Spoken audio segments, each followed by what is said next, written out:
worst possible thing you could say when you walk into a car dealership. I spent 5 years with Mercedes-Benz, 5 with General Motors, and the worst thing a person could say when they walk in is, if you could just get me to this payment, we got a deal. So your loan's probably still like 19, which means you got to pay to get out. You're upside down. It's called negative equity.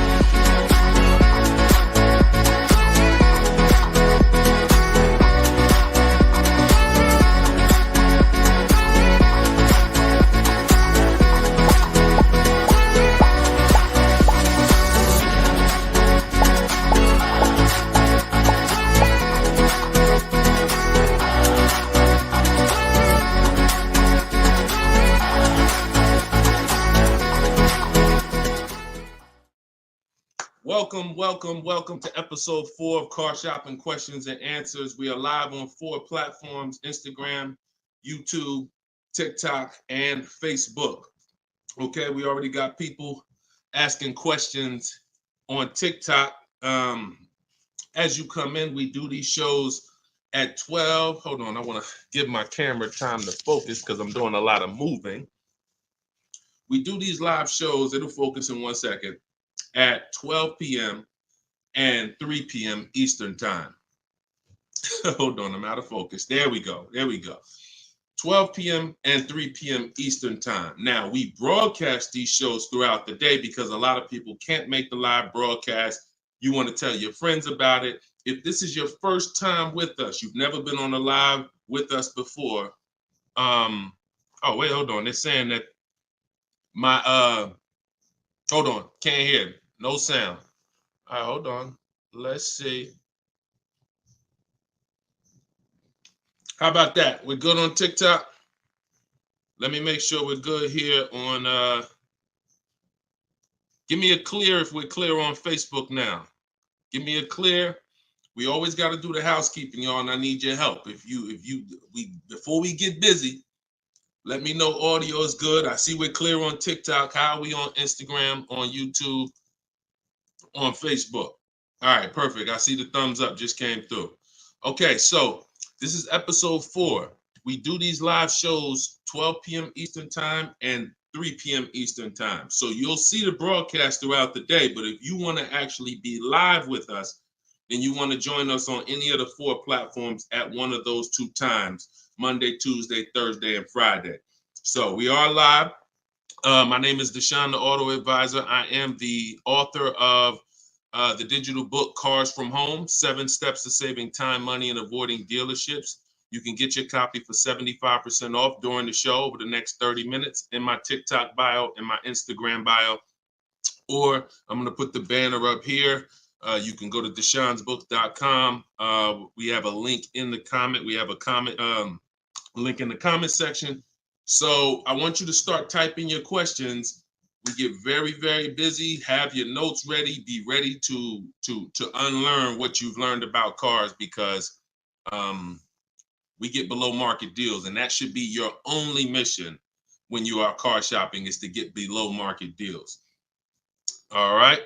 Now, one thing that I want to discuss. Okay, matter of fact, let's go. Go ahead, throw that up. Let's go to Frankie's question. So this is from TikTok. Can you please give me the percentage breakdown on leases again? Okay. The 1% rule has been around since probably before I ever even got into the car business. The 1% rule says that if your lease payment is 1% of the MSRP, or less, you stole a car. No down payment. So I had a 2018 Jeep Grand Cherokee. It was a $35,000 vehicle. My lease payment was $330 a month. That was under 1%. That's how we indicate that. Now, how we're doing the math is we are taking the MSRP, taking the monthly payment rather, and dividing it into the MSRP. For example, $330, which was my payment, into the MSRP, which was $35,000, and then that gives us 0.009%. 0.009%. Good afternoon, Vivian. Good to see you. So That's how you do it. Now you can multiply by 100 if you want to really get the percentage. You multiply by 100 and you'll see 0.94%. So that has been around for a long time. Shout out to the sharers. I see you, Frankie. Thanks for sharing. Please DM me too. I'm still waiting on ideas for what we could do for the people who share the broadcast. I mean it. We want to make sure we are rewarding people who share, tag, people who invite people to the broadcast. So DM me these ideas. Those are the only DMs I'm looking for because we get too many DMs to really respond to them. We get probably 50 to 100 a day. So we can't respond to all DMs, but those are the ones that I'm looking for. Okay, shout out to everybody who shares. Now, that's been around for a long time. That's how you know you stole the car.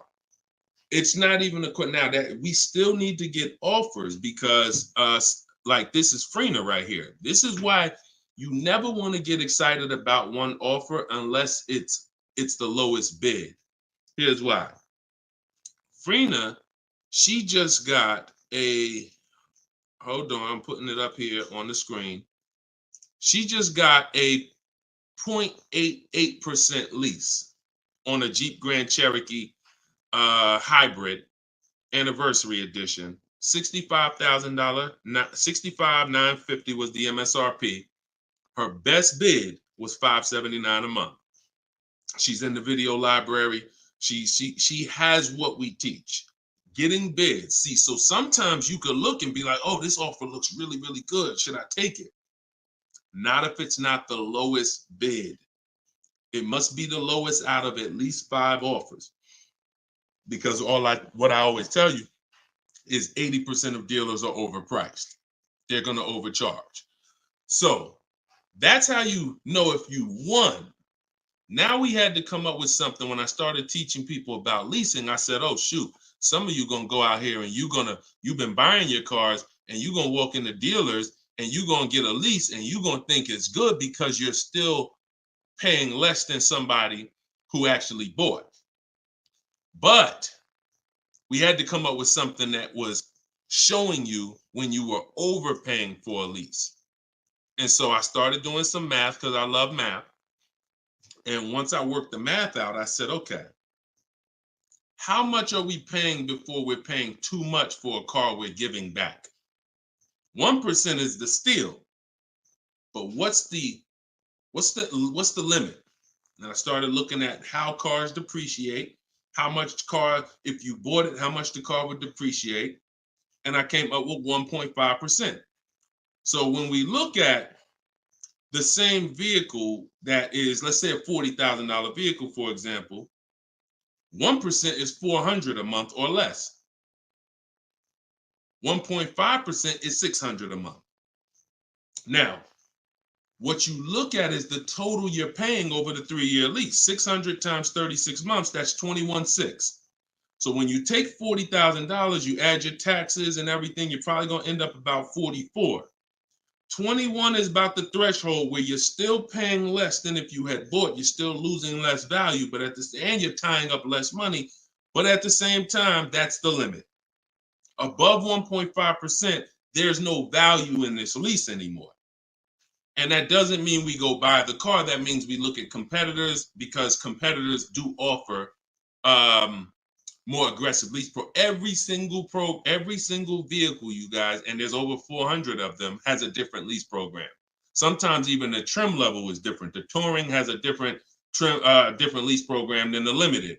So we don't deal with overpriced leases.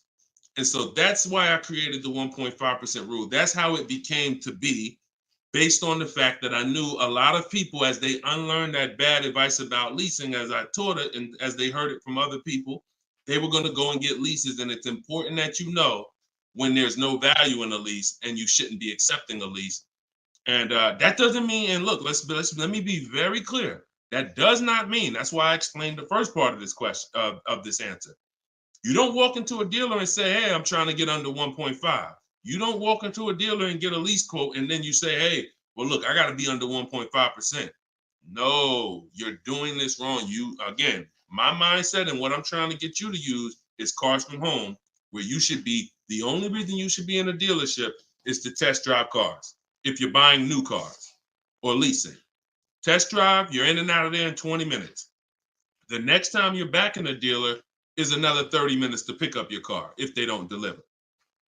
That is the only reason. We never talk numbers in a dealership for a new car or a lease. Are we clear on that? These are rules where it's like, if you want to use what I teach, and I want you to use it so that you can get the results that Frina got, that Danielle got, that we've worked with over 8,000 people in the last since 2021. I want you getting those results. And in order to get them, you got to know what the boundaries are. Deshone says we never talk numbers in the dealership because you have no leverage there. Your leverage is at home, in control, communicating with multiple dealers, and where you can't get emotional. Okay? Clear? So that's the 1% rule, and that's the 1.5% rule, Frankie. Great question. Okay, shoot the next one in, Dolan. Great question. All right, this is Tony on Facebook. And remember, look, y'all, we are live right now. So some of you have seen the rebroadcast, and you're like, Deshone, okay, this is 3 p.m., 12 p.m., we're live. Okay, so this is the time to ask your questions. You're not watching the rebroadcast, and this is also the time to tag a friend and make sure they're here so they can get their questions answered. Shout out to the sharers.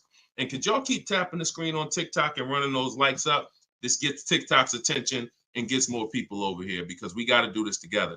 All right, Tony from Facebook says, hi, my lease is up in a month. I wrote to get 3 quotes from dealers. I only got 1. That's normal. The other 2 are taking their time. That's normal. I have a third-party restriction. Should I wait for the other 2 quotes or just run with the 1 quote? I never run with a 1 quote, and I get 5 quotes. So you're mentioning 3. I never mentioned 3. 80%, again, a lot of what we're talking about, y'all, is math. I'm unfortunate where I have the data. I got probably 5,000-6,000 people who have my book. We probably got close to 2,000 people in the Cars from Home library in my coaching program. That's a lot of data to prove that it's 80% that are overpriced. That's 4 out of 5. So the reason why we must get 5 quotes is because 4 are overpriced. So 3, not enough. Now, if you're doing this manually, this is still easier than you walking into a dealer doing it by phone. But at the same time, I do online. I go to their website. We are connecting with dealers through their website. You don't want to do this with third-party websites that say, hey, we could connect you with multiple dealers. You don't want that because now they're trying to sell your information to the dealers, and this is not what you want to do. You want to create a Gmail account specifically for shopping. We go to 25 dealers' websites. In my book, I link you to all the dealers so that you can just put in the zip code, and then it'll pull up all the dealers around you for every brand. But you can do this yourself. You can go there and you can actually you go to each dealer's websites. We do a copy and paste message. I have a template that I use that the people who follow my stuff use. And the template you need to tell them exactly what you want and what you're open to. Colors wise, this is why we build our car. We always build our car, go to the website, build the car, because we tell them exactly what we want and what we're open to. This takes us 20 minutes to contact 25 dealers online, copy and paste. We're telling them what we're looking for. Hey, these are the colors I'm open to, blue, black, or silver. These are the trim levels I'm open to, limited or touring. We're telling them this is these are the package, these are my must-haves. I need the big sunroof. All of that has to go in to it's not that you're not car shopping online. You're just now you're car shopping against people who their job is to make money. And so if you don't have what I'm telling you I've responded to hundreds of internet requests when I work for the dealers. If you're here for the first time, type a 1. If this is your first time ever being on a broadcast with us, type a 1. I want you to know a little something about me. I was inside car dealers for 14 years, responding to these quotes. So The reason why I'm giving you the exact strategies is because I know there's so many things that you're not trained to give the dealership that they need. They can't give you a quote without it. They can't shop correctly, without it. Okay, shout out to the first time people. Could everybody type welcome to the first time people? If you've been on here before, type welcome to the first time people. Now, once you give them that information, you're copy and pasting that. Copy, paste, copy, paste, copy, paste. You're doing that with 25 dealers. And then that creates the conversation to see where the dealers are actually coming, where the deals are coming from. But you need to see who has a car first. You need to see who has a car first. So, oh, you're talking about selling the lease. Okay, you're earlier in the process. Understood, Tony. Okay, perfect. No, just talk to another used car manager. And you want to have conversations because one, your car is worth different things to different people. You need at least 3 for that. You're on point. Yes, 3 quotes for your lease buyout. For your old car from 3 different used car managers. And if the 2 are not getting back to you, then just move on to other ones. But be aware, you should be using those values you got online from the online buyers to see if you have equity, because not everyone has equity. The whole purpose of the equity assessment is to make sure you're not leaving any money on the table. That's the purpose. But there's no guarantee. Many people have turned their leases in not knowing that they should have done an equity assessment, and then the dealership sitting on $2,000, $3,000, $4,000, $5,000, $6,000 that they didn't know about. That's what we want to prevent. So if you do those offers and you see you have $3,000, $4,000 in equity, now that's when you bring it here. If you do those offers and you're at a break even or $1,000, then that's not always worth it, because those used car managers are not going to match the highest offer. So be aware of that. But if you have equity there, then 3 used car managers, that's how you make a move. Okay? Fight for your money. This is your money. If you end up making $1,500 out the deal even, and it took you 2 hours, where do you make $750 an hour at? $750 an hour. So this is your money.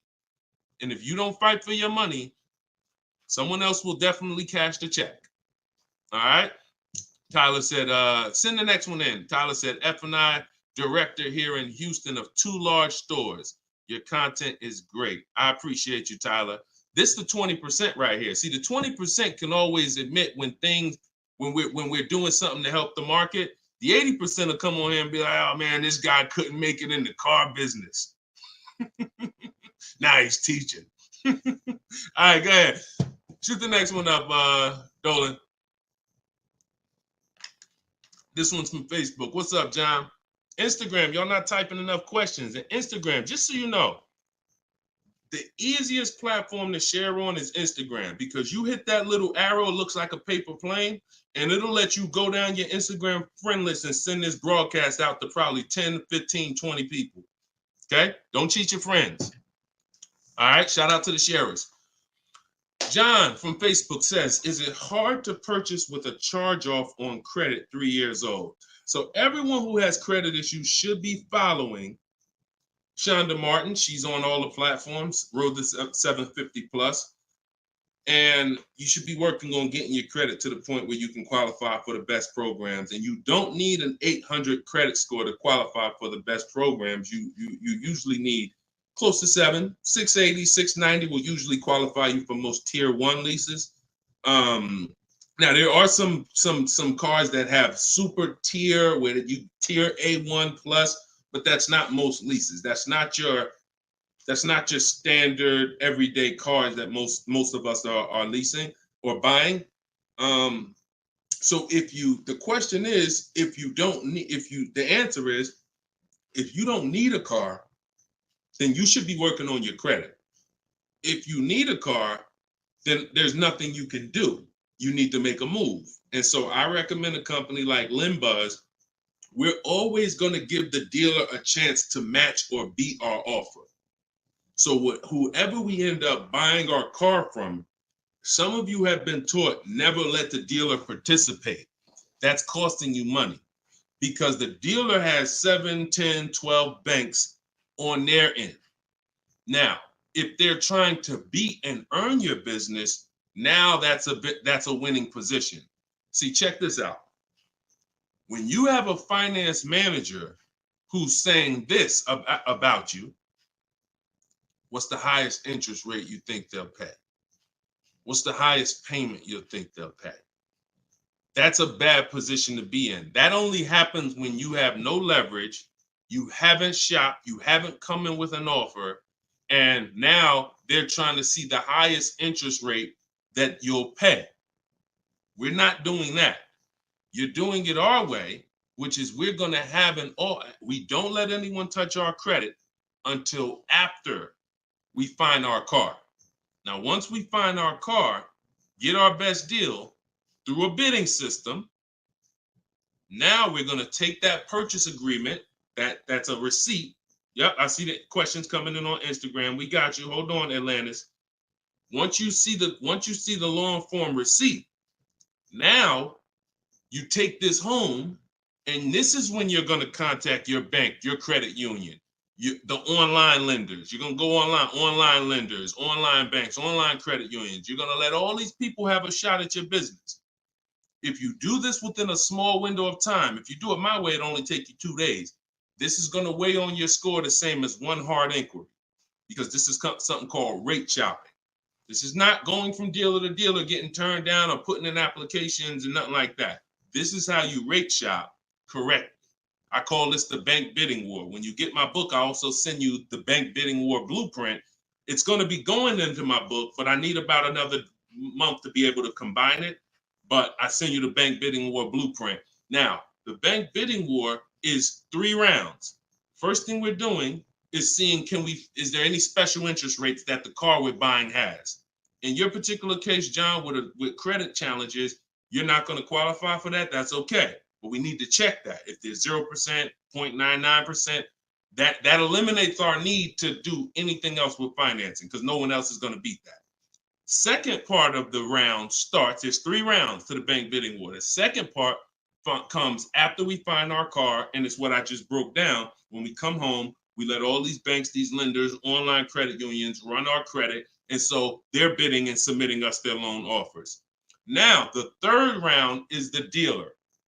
That's when we're going to call the dealer who we reserved the car with and say, hey, I got 6.29 from this bank. If you can beat it, I'll give you the business. Now, this is the big difference, you guys. When you have a finance manager who's trying to beat your offer, who's calling their banks and saying, hey, I need to get 5 point something because this person already has 6. That's leverage. When you start bidding, like I'm teaching you, like what's in my book, like what's in everything we do, in my videos, everything's a bid. You have the leverage. And there's no way for you to overpay when you are getting bids. So that finance manager calls you back, it's only going to be 1 or 2 answers.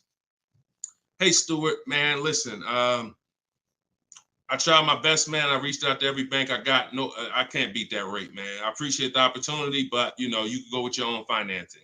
In which case, you guarantee you got the best loan. Second thing is, hey, you know what? You had a good rate, man, but I got somebody to beat it. So we can do it right here for you. Perfect. In which case, you guarantee you got the best loan. See, you don't have enough people competing for your business. That's where your buyer's remorse is coming from. That's where your lack of confidence is coming from. That's why you're driving off from a dealer saying, hey, you think we could have got more money? You think we could have got another $1,000 off? That's all buyer's remorse because you don't have enough people competing. So I want you to stop that. I want you to use what I'm telling you to do. All of this is in my book for those of you who like Deshone. I don't even want to remember all of this. It's all in my book, Cars from Home, 7 Steps to Saving Time, Money, and Avoiding Dealerships. This is what I've been teaching for 3 years. And this is what I've been doing since 2015 myself personally. So you can get your book for 75% off. Cue up the next question, Dolan. Oh, John, in your case, though, when you get that buyer's order, you would be reaching out to LendBuzz. So after you find your best car deal, you would be reaching out to LendBuzz and seeing, what their rates would be for you. And then you would be going with, still giving the dealer the opportunity to see if they can beat it. Because once a dealer knows you got an approval already, they kind of have a little more leverage to be able to see if they can beat that approval. But in any case, even if they can't, LendBuzz is pretty generous. but we don't do this until after we find our car. Okay? Great question. Shoot the next one up, Dolan.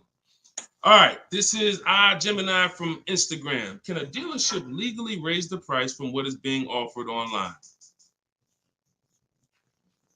Listen, nobody's suing dealers. So it's not really about what's going on legally.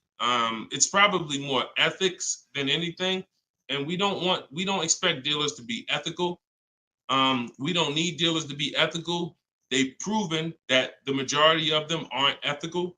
So when you're not ethical, you walk the fine line between breaking the law and not. You walk that gray area. You know, yeah, I overcharged you. I know you could have paid less, but I know, yeah, whatever. But I know I could have sold you the car for less. But I'm gonna tell you that this is the best. Like, all of this stuff is unethical, but it's legal. So when it comes to what we're doing, our job is to protect ourselves.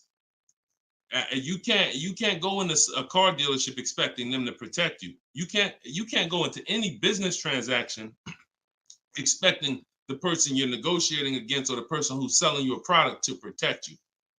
That's why we exist, because there's no one out there. If it hadn't been done, you'd been good. If there were, even if the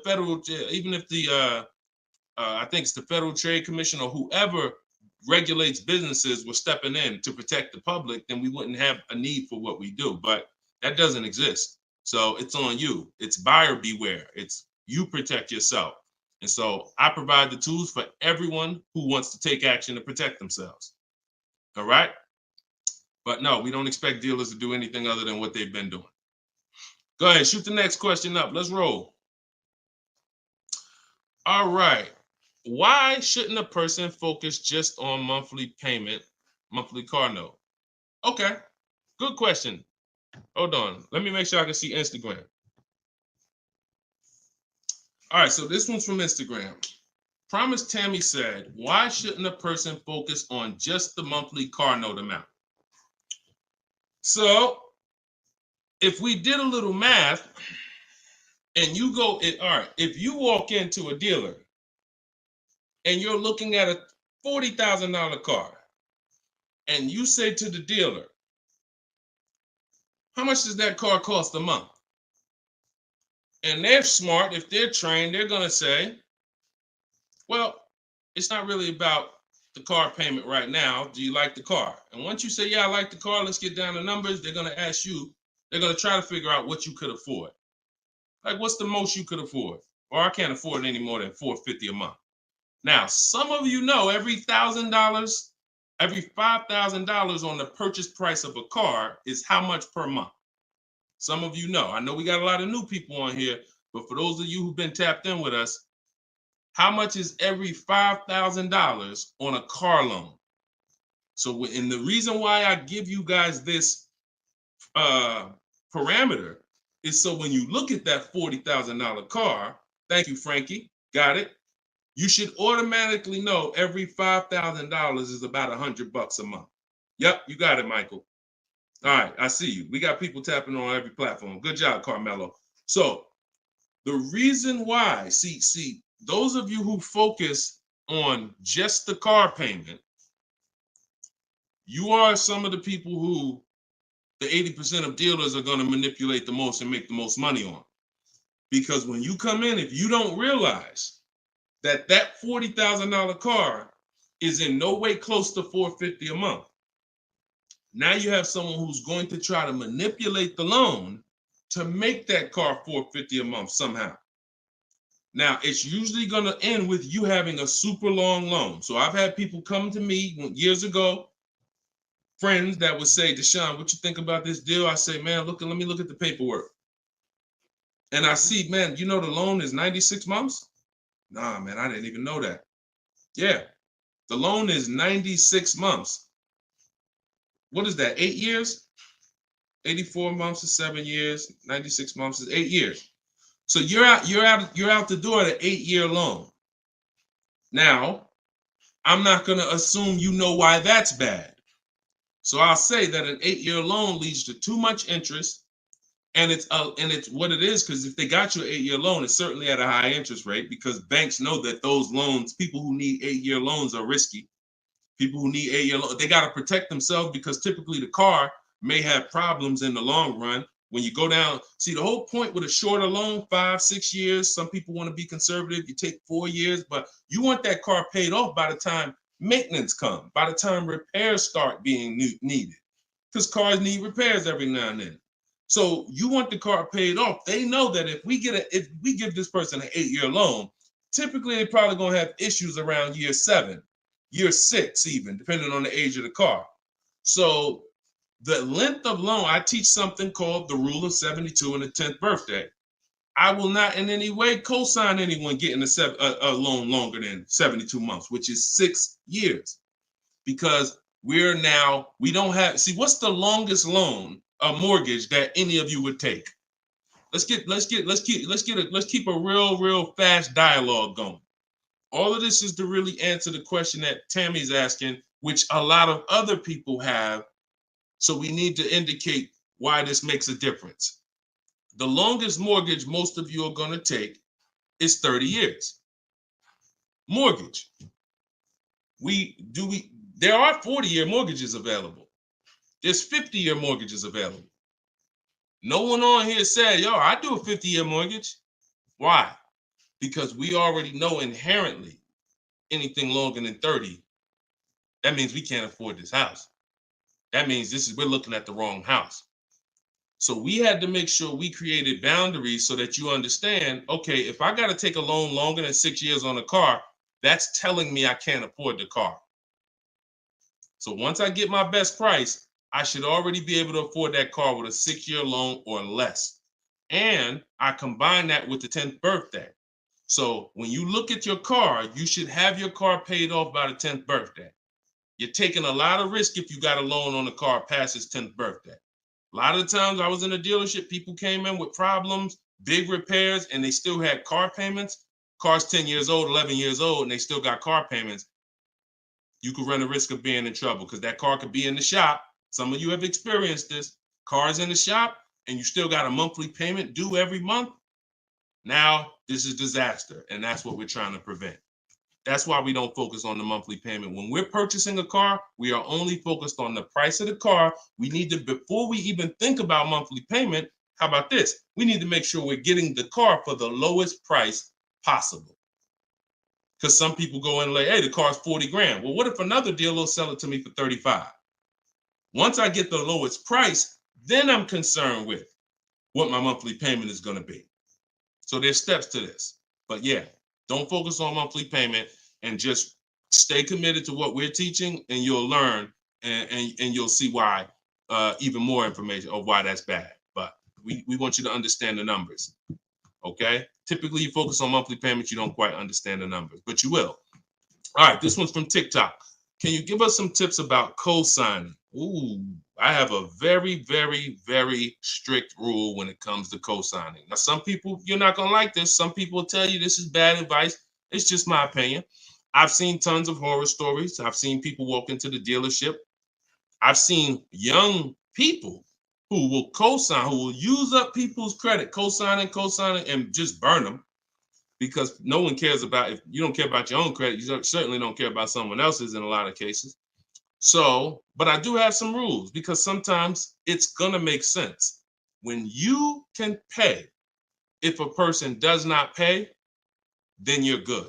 Example, my daughter, we're gonna get her a car.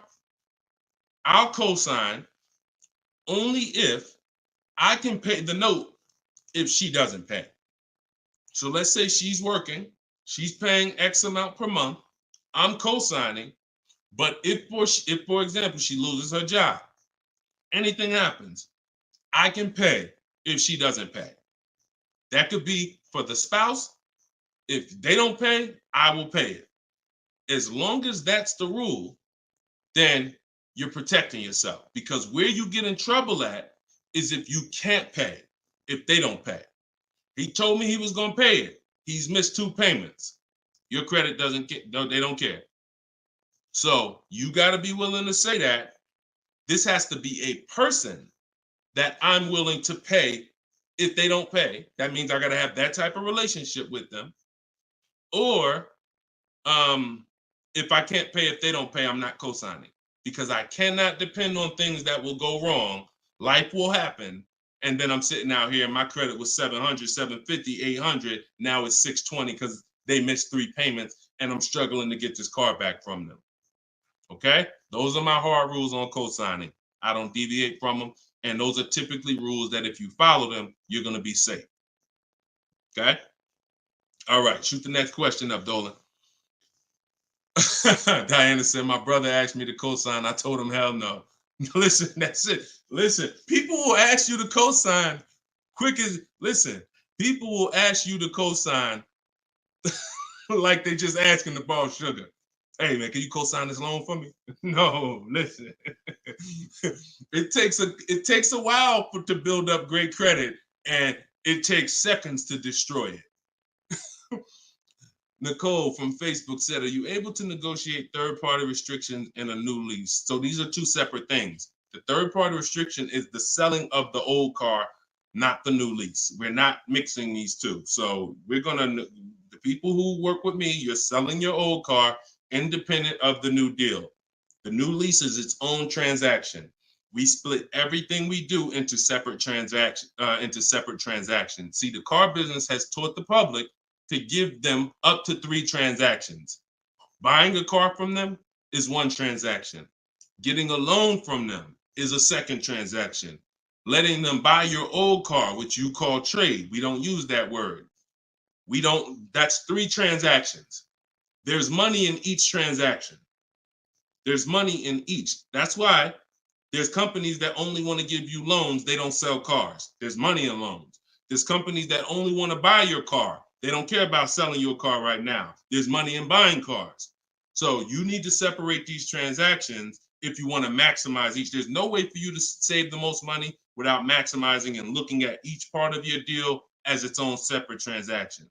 So if I have a third-party restriction, I'm doing the equity assessment. A third-party restriction is, some of you have leases. We always need to see if there's any equity in our lease before we return it to the dealership. If you have returned your car to a dealership without doing the equity assessment, you don't know how much money you've left on the table. Because if there's $2,000 or $3,000 of equity in your car, the dealer's keeping that, and that's their money. So, or the bank's keeping it when they sell it, that's their money. It's probably the dealer will find a way to buy it, and it's their money. So when we look at an equity assessment, we're going to do it at all times. Now, there's no guarantee we have equity, but we want to guarantee we're not leaving equity on the table. And so a third-party restriction doesn't mean you can't sell a lease. Who didn't know you could sell a lease? Type a question mark. If that's new to you, this is your first time hearing this, you've been leasing, and you're like, Deshone, I never heard about selling leases. I had no idea this was a thing. Type a question mark if this is your first time hearing that you could sell a lease. Okay. Fish Guy Rodney. Okay. See, so more information is coming out. Okay. Fairy Godmother. Okay. Emil. Okay, I'm sorry. I just tore your name up. Sorry. So as you change Shamir on Instagram. So when we look at this, we got to see that the things that we don't know cost us money. So now it's like, once they saw people, because we helped out probably thousands of people in the pandemic sell their leases, used car values, resale values were crazy. So we had people making $5,000, $10,000, $12,000 selling their leases. I sold my Jeep Grand Cherokee lease. I made $8,900 after I drove it for 42 months because I extended the lease and then I sold it. My mother, she drove her car. She made $10,200. Now those numbers don't exist anymore because values have come back down. But there's still people who are going to make 3, going to make 2, going to make 4, depending on your car. Now, every car doesn't have equity. But when it comes to the third-party restriction, they don't say you can't sell. They limit who you can sell to. You must sell to a local used car dealer. To a local dealer of the same brand. So if you have an Audi, you must sell to an Audi dealer. We are still going to get bids. We're going to get at least 3 bids from used car managers at Audi dealers because your car is not worth the same thing to every dealership. Your car may be worth 19 to this dealer, 19.8 to this dealer, 21 to this dealer, which is why we must get bids. Y'all gonna hear me say that word. Your favorite word, if you stick around and you use what I'm teaching, when you start mastering my strategies, your favorite words are gonna be bids, multiple offers, because that's how we save all the money. So okay, so that has to be handled, Nicole, separately. The selling of your car, the who I'm gonna sell that car to, you find that person first. Then you go shop for your replacement car. And then once you go sign that deal, you sell the car, you do it the same day, and you maximize both transactions. Okay? And all of this, guys, shouldn't take you any more than 90 minutes. This is not something that's going to take you hours. See, my whole thing is to show you how to get great deals in 60, 90 minutes from home. That's why my book is called Cars from Home. 7 Steps to Saving Time, Money, and Avoiding Dealerships. You can all get a copy for 75% off for the next 30 minutes. Just go to my TikTok bio. You won't leave the broadcast. Grab your copy before that timer hits 0. The price goes back up to $97. Or you can go to my Instagram bio, or click it if you're on Facebook or YouTube. Go to the comment section and you'll see a link to deshonsbook.com and grab your copy for 75% off before the timer expires. All right, go ahead, Dolan. Shoot the next question out. Should I feel bad if I get 1.3? I'd only feel bad if I got 1.3 and if it was my only offer. If it was my only offer, or if I only got 2 offers, then yes, because I'm going to tell you why. I'm going to show you something. When I look at what I see, hold on. Okay, hold on. We saw Freener. Some of you saw Freener. That's 0.88. That's just ridiculous. 0.88. But look, Charles, he gets a Palisade. He's paying $48,000 vehicle. His best offer was $597 a month, 1.23. Now, look at and sometimes people who are getting phenomenal, who are looking at cars that are super, super popular, they'll go a little further, and he reached out to 35 dealers. Now, I want you to pay attention. Some of you, the average person, only shops 2 dealers. My strategy is I teach 25 to 5. But once you see my copy and paste system, which is in my book, I have a copy and paste system where we're on their website. You'll see that I could talk to another 10 dealers. It only take me 10 minutes to open up contact with another 10 dealers. We always use a separate email.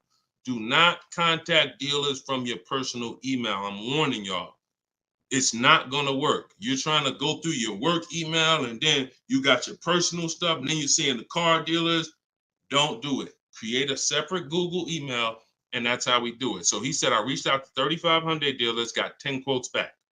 So that $597 a month, 1.23 is the best out of 10. So so I always tell you, when you do it right, you're going to see offers that are $150 to $200 a month more. That's when you know you've exposed the 80%, and that's when you know you shop the right way. If you don't see that type of spread minimum, you haven't shopped enough offers. So that's the only time I would feel bad, GKA, is if I didn't get at least 5 quotes, because I don't know if 1.3 was the best. I'm gonna tell you a funny story too, because Freena's in our coaching program, and Freena reached out and she said she was looking at a Jeep Grand Cherokee. Get ready for the next question, but I'm gonna tell y'all, I want to hammer this home so y'all understand the importance of multiple offers and you don't get lazy, because the things I'm telling you might take another 30 minutes, 40 minutes, and they save your family $3,000. You can't put a price on. Well, you can put a price on that. So Freena was shopping for a Jeep Grand Cherokee Limited. She comes to the group and she said, Deshone, this was the best offer on a Jeep Grand Cherokee Limited. It was like 1.2 and change. But she said, the guy that made me this offer said he has this 4XE. It's a hybrid. And he said he could actually do better on that one.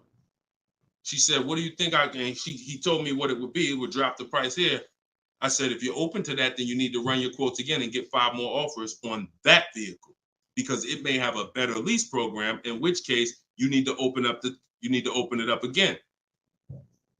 She opened it up again. That's how she got her 0.88% lease. So if she would have just said, well, this guy is getting me 1.1, I'm gonna just take that, then she never would have found a 0.88. multiple offers. That's probably $100 a month difference than what the last offer, $100 a month times 36 months on this lease. You're talking about $3,600. And she did it in minutes. Once y'all learn how to do this, it's minutes. This is not hours. I'm not spending more than 60 minutes on shopping for a car. Now, that doesn't mean I'm not spending time to decide what I want. But once I decide what I want, once you know what you want, 60 to 90 minutes to get the best deal. That's it. All right, shoot the next one up, Dolan. Keep the questions coming, y'all. We are live every day at 3 p.m. Eastern time. Well, not every day. Monday, Tuesday, Wednesday, Thursday, and Friday. Monday, Tuesday, Thursday, and Friday at noon and 3 p.m. So this is our live show. Okay. Throughout the day, though, you may see a broadcast and you'll know, okay, you'll still be able to get value because most of the people who are asking the questions on here are asking the same questions you would have asked. So go ahead, Dolan, shoot it out. This is Raymond from YouTube. How do you structure a lease? So the first thing you want to do is look at the car you're thinking about leasing. And we like to use a 1.25% formula estimate to see if we should be even looking at that car. Okay. So if I'm looking at a car that's $40,000, I'm doing a 1.25% estimate. I'm multiplying it by 0.0125. And then I'm going to see, 40,000. I'm multiplying that by 0.0125, and that comes out to 500. So that's going to tell me if I'm looking to be at 300, that's not the car that I'm going to be looking for in most cases. Now, we don't know if the best deal is going to be 1.25, but we're trying to estimate based on a bad deal is above 1.5. Anything above 1.5, we're overpaying for our lease. No money down. Money down comes later. Now a steal is 1.1%. So I teach something in my book. It's called 1% is the steal. Between 1% and 1.5% is the deal. And then above 1.5% is time to chill. We don't do that. So that's the first thing. Now, once we move past that, now it's time to choose our mileage. So we're going to look at our lifestyle. We're going to see how much we drive to work, how much we're going to be driving the car. And once we come up with that, you're just doing some simple calculations. What's your round trip to work? 10 miles. How many days a week? 5 days. Okay, that's 500 miles a month. That's if you do the math. Let's say your trip to work is 20 miles round trip, and you do that 5 days a week. You're doing 100 miles a week to work. Times 52 weeks of the year, that's 5,200 miles. So I walk you through this in my book, but this is simple. 5,200 miles, and then you say, okay, well, I like to do a little leisure. I like to take a little trip down here. I go fishing, 1,000 miles away, blah, blah, blah, blah. So you're calculating what you're going to do. The easiest way to do it is to look at your old car and see what you've done. But if you don't have an old car, this is how you calculate it. You come up with, all right, I only need about 9,000 miles a year. Perfect. All of our leases, we shop our offers with 12,000 miles a year. That's your average miles. That's what we want to base our formula from. So whenever we reach out to a dealer, we do this online. As I said, everything we do is online. Once we do this, we're shopping multiple dealers and we're telling them, work us up a lease quote. First month's payment, total out of pocket. If you were on the last show earlier, we talked about we don't say down payment anymore. We say total out of pocket, TOP. Everybody who's clear on TOP, if you were on the last broadcast, type TOP. If you weren't, TOP is total out of pocket. That means only thing I'm giving you for this offer right now is my first lease payment, and I'm driving off. Total out of pocket. We're not saying down payments anymore. Okay? So now, we're structuring our lease with first month's total out of pocket, 12,000 miles per year, and that's how we're sending the offers out to the dealers. All online, all copy and paste. These are all templates I have, but I have templates where you just fill in what you want, blah, blah, blah, all in my book. There are links, there's templates, but if you're going to do it your way, that's fine, but this is how you do it. And you can sit in your computer and just copy and paste. And now you're looking to get 5 quotes. That is the mission. 5 quotes, and that's it. That's how we structure our leases.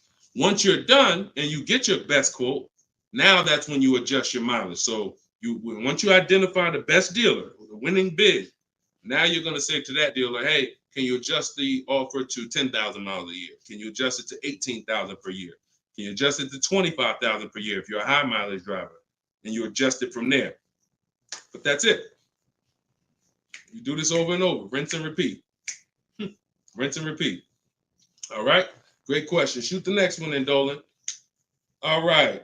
Shout out to the sharers. Thank you, Liba. I see you. Thank you so much. This one's from Preston on YouTube. What is the best way to finance a car out of state? It's no difference.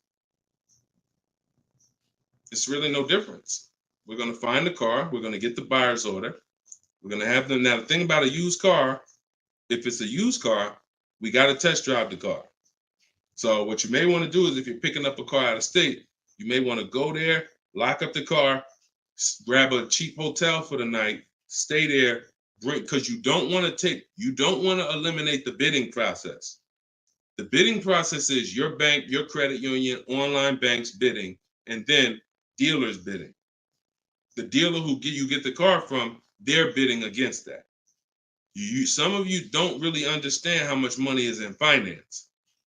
On a $40,000 loan, 2 points on an interest rate could literally be $2,500. So we got to understand there's a lot of money in loans. So if I'm driving to pick up a car out of state, what I'm typically going to do is go test drive that car. If I like it, I'm locking it up with a deposit. I'm taking that buyer's order. I'm gonna go back, depending on how far it is. If it's 3 hours away, I'm probably not gonna drive home and then come back. Depends on you. I'll probably just post up in a hotel. Go do my financing online.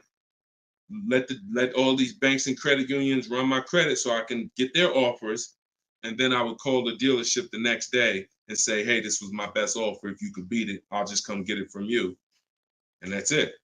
I'll spend $50, $60, $100 on a hotel to save $3,000, $2,000 on interest on my interest rate. But everything else is the same. So we can't be scared to go out of state. If many of you who are using what I'm teaching, you're going to see. Look at Eddie. Who was Eddie who drove? Hold on. Short conversation. John, hold on. Market. Trying to think. I'll see many of who I'm going to share with you. You'll see they'll say when they're picking up their car, I'm driving 45 minutes. I'm driving an hour and a half away. Look at Sean. Perfect example. Sean, he's also in our coach. Now, I don't want you to think, I got to be in Deshaun's coaching program. There's just some people who are. The information's in the book. We got the video library. For those of you who are like, okay, I like videos to go along with the book, that's fine. I link you to some videos in the book, but then there's some people who coach with me and I can talk personally to them. So Sean comes on here and he comes into the group. He said, he sends this. Look at the amount. He said, I'm looking at some advice on this F-150 Lightning XLT. It's a $73,000 truck. The dealer discounted it $4,900 and then revealed that there was a $15,500 rebate. His total savings is over $20,000 off this truck. So I'm like, all right. Now me, being who I am, I don't know if that's the best. 2015, I sold 2 Maybachs. They had $20,000 rebates on it.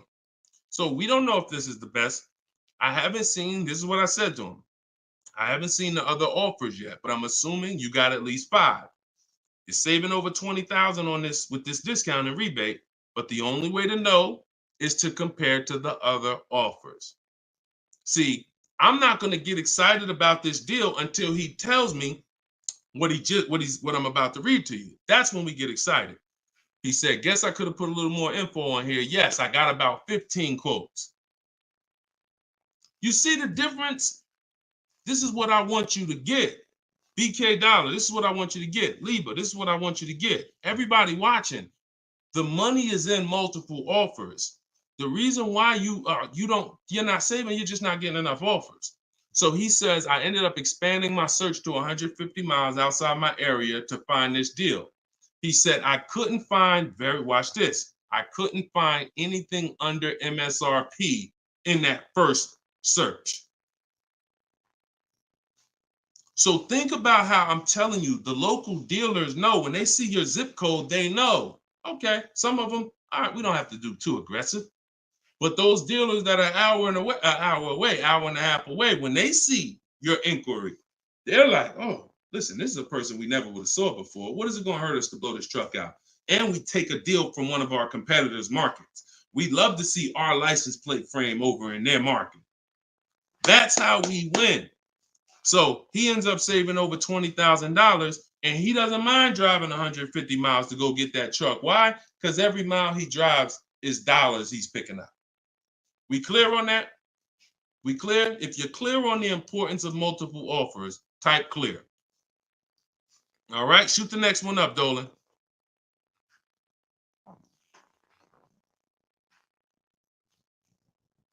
Okay, this one's from Instagram. Atlanta's Black Gabriel, or Gabrielle. I think it's Gabriel, my fault. So, in the market for a new Chevy or used Chevy Malibu, what's the best route, leasing or financing?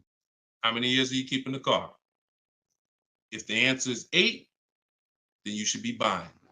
If it's at least 8, see, I teach something. My book is called Cars from Home, 7 Steps to Save Time, Money, and Avoid Dealerships.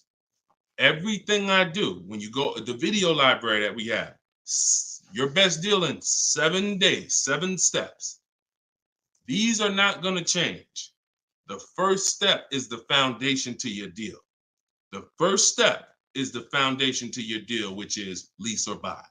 Because you cannot get a good deal if you bought when you should have leased. It's impossible. Because the amount of money you're going to pay on the purchase is going to be too much if you buy brand new. And if you buy pre-owned, it's going to be about the same amount you'll pay. So when you buy, if you're not keeping your car 8 years and you buy a used car, 3-4 years old, and then you trade it in 5 or 6 years, you're going to pay the same amount or even a little more than someone who got a great lease deal and drove brand new vehicles. So it's all about how many years you're keeping the car. If you're keeping the car, if you're like Deshone, there's no way I'm keeping the car 8 years. That's not my style. Then you should be shopping from this day forward for aggressive lease deals. Now, once you find a car that you love, or if your spouse says, you know what, I don't switch cars like that. I keep a car 8, 10, 12 years. Then we purchase for them. We're going to purchase. But for those who are not keeping their cars 8 years, you are losing thousands and thousands and thousands of dollars not leasing cars. Thousands, thousands and thousands and thousands and thousands. All right? That's the 8-year rule. It's the most important question. It's the first thing you ask when you are car shopping and you're ready to car shop. How many years am I keeping this car? 8 or less, we lease. Less than 8, we lease. More than 8, we buy. That's how we avoid the depreciation. So go ahead. It's a hard rule. You want a follow-up question to that, or anybody want to? Because I know some of you are like, Deshone, I was taught never lease.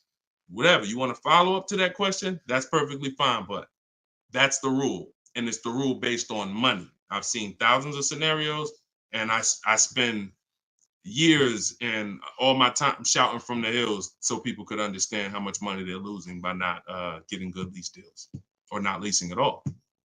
Okay, go ahead, shoot the next one up, Dolan. Okay, this one's from TikTok. All right, Peyton. Do dealerships finance used cars too? Yeah, sure. Absolutely. But we don't finance, dealers are our last offer for financing, never our first. So what you should do is you should go watch the replay from earlier, episode 3. This is episode 4 of Car Shopping Questions and Answers. We do these lives Monday, Tuesday, Thursday, and Friday, 12 p.m. Eastern time and 3 p.m. Eastern time. For those of you who are like, because I want you to be able to tell your friends. Today, some of you are going to run into people who are car shopping. You need to be telling them, hey, you got to check this guy, Deshone the Auto Advisor. He does this show, live show, 12 o'clock, 3 o'clock, Monday, Tuesday, Thursday, and Friday. But you want to watch episode 3 where we went into detail about how we don't finance. In fact, early, I think we talked about it early on this episode. Your financing should be independent from the dealer. The dealer should be your last offer for financing. Because what you're asking for, that's 2 transactions. You're giving them 2 transactions of business. You're giving them the purchase of a car, and then you're giving them the selling you of your loan. So what we do is we separate these transactions and we get bids for each. So the only way I'm dealing with a dealer, the only way you're going to be dealing with a dealer is if they've won the bid, which means if I'm looking for a used car, you won the bid out of all the used cars. Like, all right, give you an example. This is Vincent. Vincent got a 3-year-old Lincoln Corsair, premium trim level, under 45,000 miles, clean Carfax, inspection, all from the comfort of home. I'm reading what he put in our group. He was targeting to find a discount of 30 to 35% from the MSRP. This is something that no one is teaching you guys about what you need when you're purchasing a used car. If you're going to be purchasing a used car in the future or your next car, or if you bought a used car in the past, type the letter U. Type the letter U. If you're going to be purchasing a used car, or if you have purchased a used car in the past, I'm about to give you something that you have never heard before, but it is no way for you to know you got a great deal until you start talking the way Brandon talks here. You notice he said 30, he was targeting to find something 30 to 35% from the MSRP. In order for us to know, I see you, Shelby. I see you, Emma. I see you, Katarina. I see you, Raymond. Okay, perfect. Atlanta's Black Gate. All right, a lot of people. Okay, so when you are shopping for a used car, let me tell you a story, give you an example, all right? So I was shopping for my pre-owned Infiniti truck 3 months, a little over a year ago. I narrowed it down to 3. Now, I narrowed it down based on title history, service records, accident history. We talked about this in the last episode, episode 4. Title history, service record, episode 3 rather. You can see it on YouTube. And if you're on YouTube, please make sure you subscribe and please hit the like button. It matters because that shows the algorithm that we talking business over here, that more people need to be here. So when I narrowed this down now I get to I think I narrowed it down to my top 4. They were all white. They were all within 30, they're all within $1,500 of each other. Now, here's the problem. This is where it gets complex for you. Because I'm looking at one that they're asking 30,000 and change, one they're asking 31,000, one they're asking 31,800. You know, they're all within $1,500, $2,000 of each other. Similar miles. On the outside, they all look similar. Without knowing, I created something called the true value percentage. What is the true value percentage? It's not what the website says is a good deal. It's the percentage off of what the vehicle was when it was brand new. So I pulled the window sticker for each of these vehicles.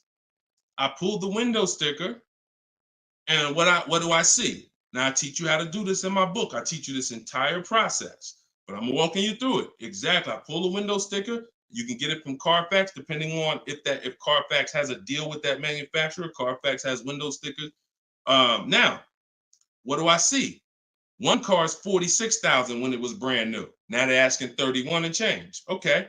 One car is 48 when it was brand new. They're asking 31 and change. One car was 52 and one car was 54.5. That's the one I got.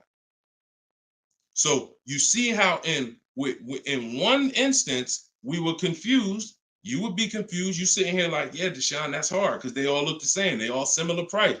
How do we know? Once we find out the original MSRP, not only do we find out what the original equipment is that's in the vehicle, which is helpful. I wanted to know this is an Edition 30, got all these special features. That's helpful to know too. But more important than that even is to know that that car was a $54,500 car that they were asking $31,800 for, which means I got a 42% discount. That is something we created called the true value percentage. And that's how we make sure we choose the right used car when we're ready to pick the final one. This is what we do here, y'all. If you this is why, like, this is why we've been blessed, because God knows we giving you the information you need to win with.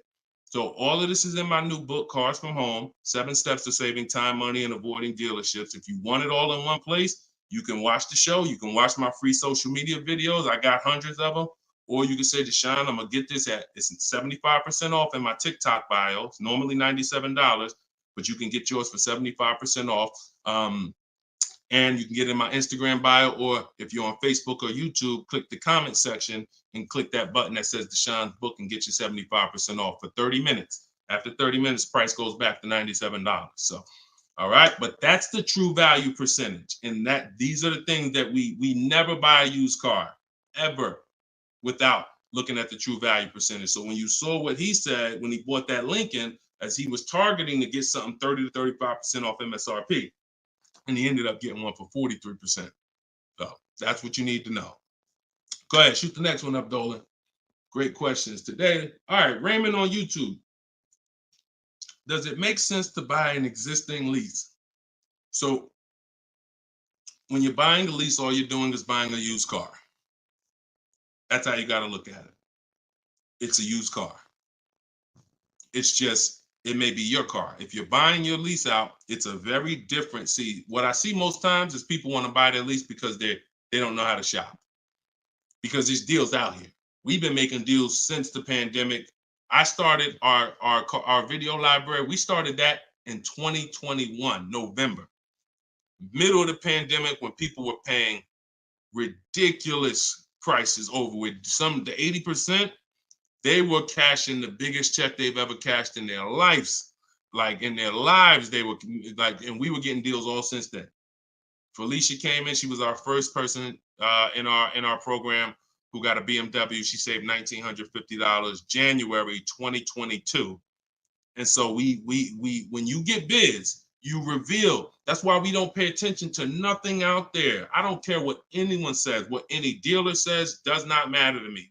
That does not matter, because I know that if we got deals all through the pandemic, oh, forget it. That's why this market, we're killing it even more. So, you know, if you're buying your lease because you're keeping it another 8 years, you say, man, Deshone, I used to lease, but you know what? I really want to buy something that I could keep for 8, 9, 10 years. Then sure, buy the lease. But if you're not doing that, then you're moving from a lease mindset, which is I'm driving great cars, brand new cars, always under warranty in most cases, latest and greatest features, low payments, pennies on a dollar compared to people buying. That's a whole value system. That's mindset right there. These are the people who are shopping for a lease. These are the benefits of leasing. And then you're moving and saying, all right, I'm going to buy a used car now. Very different, very different. So you got to be, you have to have had a change in mindset and goals to buy your lease and buy a used car. And it's never, what I see most times is people just don't know how to shop. When you use what I'm teaching you to shop, get 5 offers, you're going to see there's deals everywhere. Everywhere. Go ahead. Shoot the next one up, Dolan. You can't pay me to negotiate your lease, because I do this in 90 minutes and I'm teaching you to fish. You know, I've had people who used to buy cars from me. Hold on, keep that question up from Nicole, but I saw this person on TikTok. I'm not in the business I'm in the business of teaching people how to fish. So, you know, because what happens is you're building a trust in something. Like, if you're not willing to learn what it takes to do this in 90 minutes from home, like I'm teaching you, then you are the same type of person. That same mindset will lead you to go into dealers because you're just lazy and scared. Now, I'm not saying that's you. I'm warning you to not let that be you. I'm warning you you can't pay me enough. I'm not in that business. I'm in the business of helping people all around the country. It don't matter what you pay. Of course I don't think you would ever even ask me to work for free. I'm telling you though, that's not the business I'm in, because we can help thousands of people all around the country. But you're not realizing that your transaction is a 5-figure transaction. There's nothing else in this world that you're going to give that type of control. If you were going to start a business and it was going to take a $30,000 decision, $30,000 of your money, would you ever be looking and saying, oh, could you do this for me? You see, we do things with cars because we've been programmed to do them with cars. Car dealers have made you so scared that you've been programmed to do something, but you never do it with anything else. You never do it with a house. You wouldn't say, hey, could you just, I'll pay you to get my house for me. I'll pay you to, start this business for me. No, it's only cars. So when you realize that this stuff is easy, that old way of going into dealers and going back and forth, see, you're thinking of the old way. You're thinking, oh, I need somebody to tag along with me. Yeah, I got Deshone sitting over there next to me. I wouldn't be there because I'm at home. Where you see me at, this is where you see me at is exactly where I got my Infinity truck. I just told you about the deal. Where you see me at is exactly where I get my cars from. I sit right here, and all the people who got my Cars from Home book, who are in the Cars from Home video library, they're all right here. Some of them in the airport buying cars. Some of them at their desk at work making deals on cars. Nobody who's learning from me is in a dealership making deals on cars. So that's the old way. And if you think that you got to unlearn that or you can't win with me, you got to scrap that. I know it's painful. I know it sucks. I know it makes you feel like you're a loser. But that's what I'm telling you. Scrap that joint and do it my way. And when you do it my way, you're going to be like, oh, shoot, man, how the heck wasn't I shopping like this years ago? All right. So now Nicole on Facebook. Do you shop or negotiate differently for a car that is low in inventory or shortage? No. Now, the only difference is, let's say, and this is the reason why we connect with 25 dealers. See, in my book, I said we use the 25 to 5. We got to connect with 25 dealers. This takes us 20 minutes because we're using a copy and paste system. So if you're going to all of these Chevrolet websites and copy and pasting in their contact box, copy and paste, copy and paste, copy and paste. Now, what you're doing is you're shopping out of all those dealers' inventories. So if you only do this with 4 dealers, then you only see one dealer who has a car. And they're like, oh, well, we it doesn't seem like it's a lot of these cars out here. That's why we're connecting with 25. You saw Sean, he connected with 35. And so when we connect with these dealers, we're not just doing it to get bids. That's one reason. But we also know out of all these 25 dealers, probably 10 of them have a car that matches what I would want. And then I'm going to get 5 to 7 offers. So now let's just say we're at a mid period where the 2024s are sold out and the 2025 hasn't come in yet. Now what's going to happen is all of those dealers out of the 25, maybe 2 of them have a car, and they're going to tell you, you know what, you really need to order it. That's not because it's a low inventory. That's because you're usually in between model years, and the old one has sold out, and the new ones they're waiting for it to come in. But it doesn't change the way we shop. And sometimes we will order. If I'm purchasing, I'm more likely to order because I'll get bids, and then I'll take the car. But if I'm leasing, we're less likely to order because we don't know what the lease program is going to be. See, I could get a dealer that discounts the car for me $3,000. We had a person in our group, and they were getting a new BMW X4, the X4M, like the performance edition. We had a dealer, their best bid, the dealer was taking off $3,000 off MSRP. So, but the lease program is what we didn't know. And once the car came and they put the lease program on it, we saw that it was over 1.5%. So even at that discount, wow, we saved $3,000. Now, if she was purchasing it, that's a win. $3,000 off, beat everybody else. So I don't mind ordering if I'm purchasing. But on a lease, I'm less likely to order because I don't know what the lease program is going to be until the car gets here. Okay, but yeah, that the process doesn't change. It just we have little caveats based on on low inventory. Okay, process is the same. Nothing changes our 7-step process. Nothing. All right, go ahead, Dolan. Shoot the next one up. All right, great questions today. We got Jermaine, Facebook. So how do you transition out of a finance into a lease? Instagram, y'all not asking a lot of questions. All right, hold on.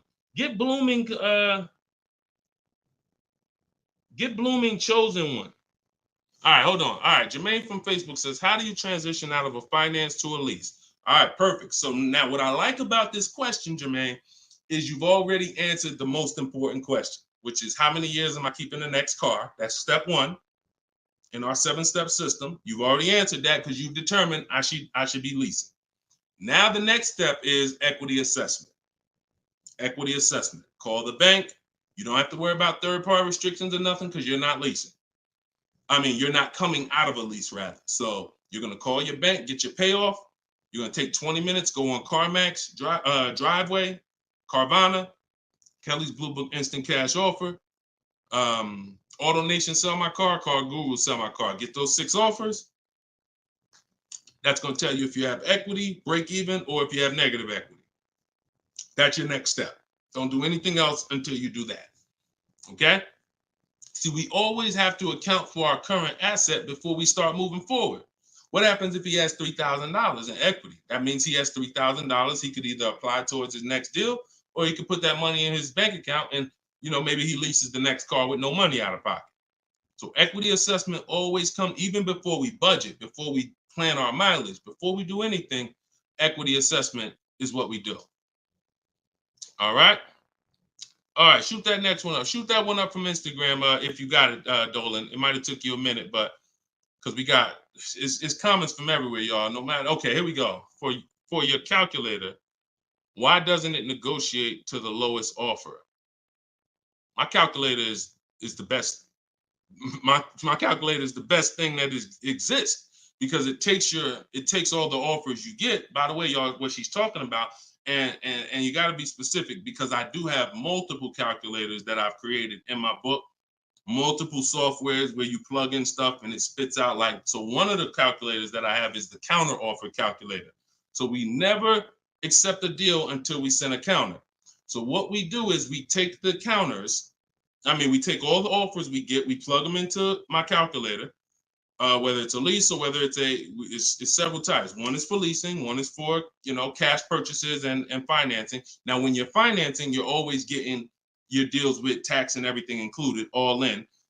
So what it does is it takes all the offers, you plug them in, and then it spits out which one is the best, and it counters everyone based on the best offer. So let's just say a dealer says, I'm gonna do a 1.1% lease, and then this dealer says 1.2. This dealer says 1.3, 1.5. It's not countering all the high offers based on their high offers. It's countering all the offers based on the lowest offer. Because if the 1.1% lease was presented to us, that means any of the dealer could have did it. So now we're calling out the 80% and letting them know that if this dealer offered me 1.1%, then you all could have done it too. You're just choosing not to do it, in which case that's what the 80% do. So we counter every single one. We even counter the lowest one. And some people in the group will say, Deshone, man, this dealer is the lowest, man. Should I be countering them for another $50 less? I say you must counter.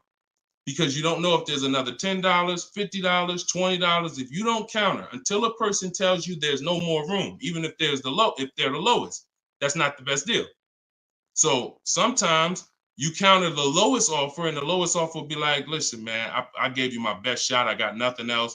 We know they're telling the truth because we got 4 or 5 other offers that are much higher than that.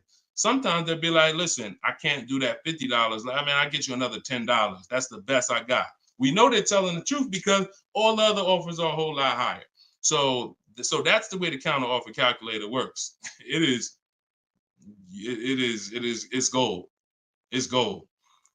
So all right, we had an hour and 19 minutes. We try to keep these broadcasts about an hour and 15.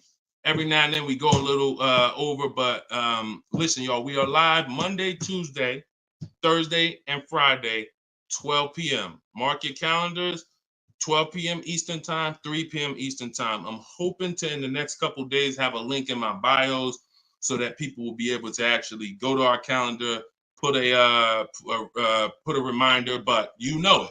12 p.m. Eastern time, 3 p.m. Eastern time, Monday, Tuesday, Thursday, and Friday. And this whole broadcast is sponsored by, if you just jumped on, I'm the creator, I'm the author of the book, the digital book, Cars from Home, 7 Steps to Saving Time, Money, and Avoiding Dealerships. You can get it for 75% off. It's normally $97, but as long as you get there before the timer hits 0, you can get it for $24 in my TikTok bio, in my Instagram bio, or you could go to deshonesbook.com in the comment section on YouTube or Facebook, get your copy for 75% off. I'm also the creator of the Cars from Home video library, and I've coached over probably 1,500 people now since 2021. So we've been doing this. Everything I'm teaching you is proven. And I'm going to tell you, just like I tell my coaching students, when you get my book, see, I don't do questions and answers for my book, y'all. See, there's people who DM me. First of all, I don't even see DMs. The reason why I can't do question and answers because there's no other author that does it. So I make myself available probably more than anybody. But when you buy the book, trust the process. If you don't see me say do it, don't do it.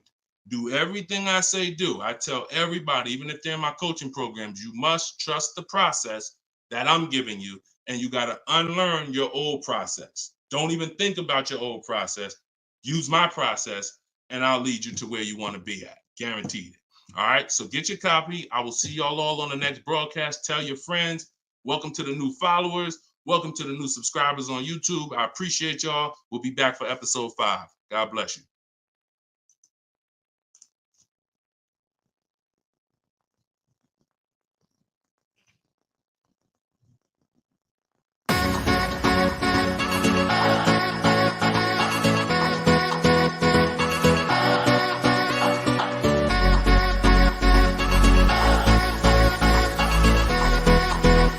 The worst possible thing you could say when you walk into a car dealership. I spent 5 years with Mercedes-Benz, 5 with General Motors, and the worst thing a person could say when they walk in is, if you could just get me to this payment, we got a deal. So your loan's probably still like 19, which means you got to pay to get out. You're upside down. It's called negative equity.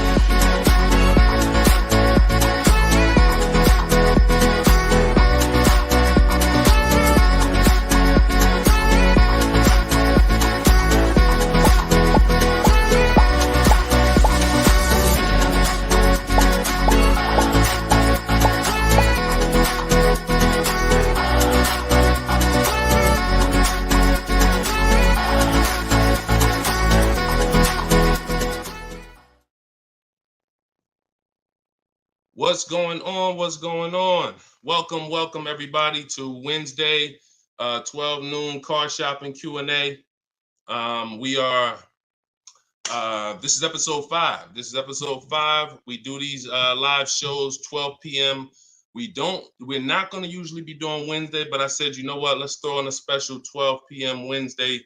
So we are actually live. I know some of you may watch the broadcast because we do rebroadcast these lives, but this is actually live, and we're going to be taking questions right now. So as you come in, if you could hit the share button and tag a friend.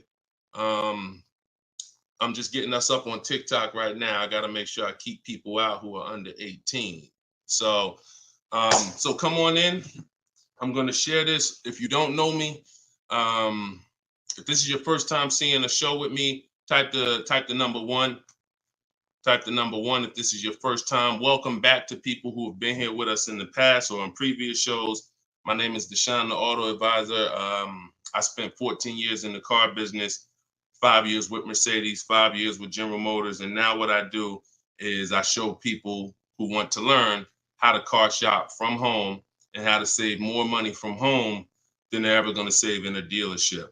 So I'm the author of the book, the digital book, Cars from Home, 7 Steps to Saving Time, Money, and Avoiding Dealerships. And I'm also the creator of the Cars from Home video library, which is a step-by-step video platform. But anyone who's on here for the next 30 minutes, you can get a copy of my new book, Cars from Home, in my TikTok bio at 75% off. It's normally $97, but for 30 minutes, you can get it in my TikTok bio for 75% off, Instagram bio for 75% off. Or you can go to deshonesbook.com in the Facebook comments or in the YouTube comments. But let's get busy. Get your copy for 75% off. Everything I'm going to be talking about on this show, once again, this is live. It's Wednesday. This is a 12 p.m. noon show. So for those of you who may have seen the broadcast, this is actually live, so we can start typing our questions in. And my man Dolan's going to pull those questions in as you guys type them. And we're pulling questions from TikTok. We're pulling questions from Instagram. Shout out to TikTok. Y'all can start typing your car shopping questions, and let's get busy. What's up, Mike? What's up, Fancy Girl? What's going on, Crows fam? I see you back. Good to see you.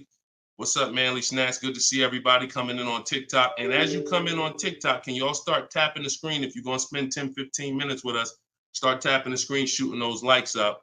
And then my man Dolan is going to bring in the first question when y'all type it. So Instagram, make sure y'all typing. Sometimes Facebook and YouTube, we notice y'all are a little slow. We need y'all to get a little faster because TikTok always types their questions fast, and Instagram usually types their questions fast. But Facebook, y'all got to get a little faster with y'all questions. So we know that y'all going to step up today and start getting your questions in. All right.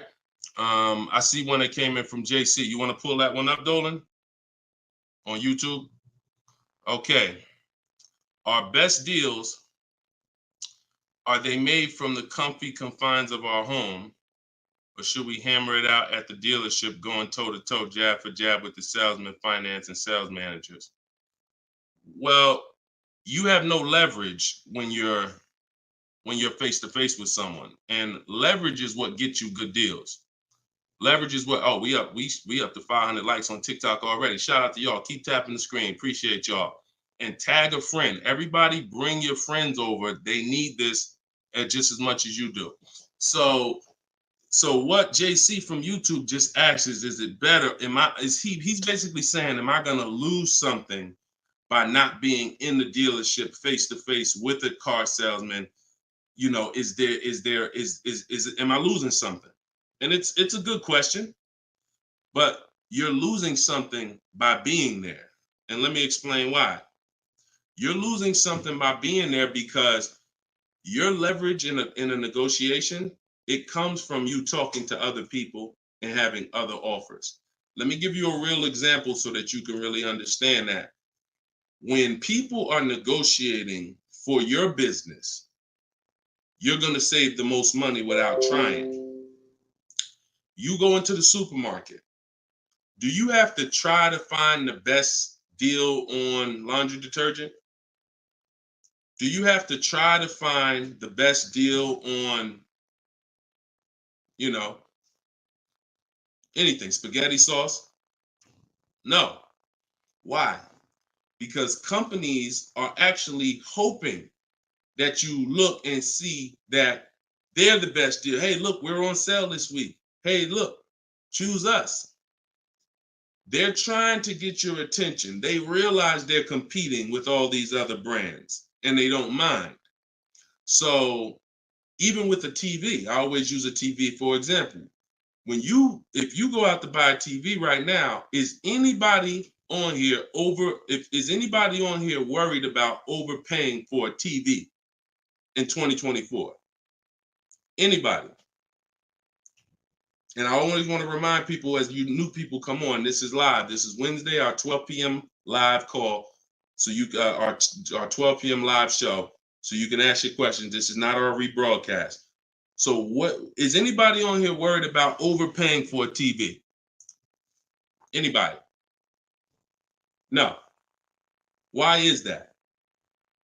Because you already know that companies are competing to sell you a TV. Sony, TCL, Samsung, all of these companies are competing. Therefore, you're not gonna overpay.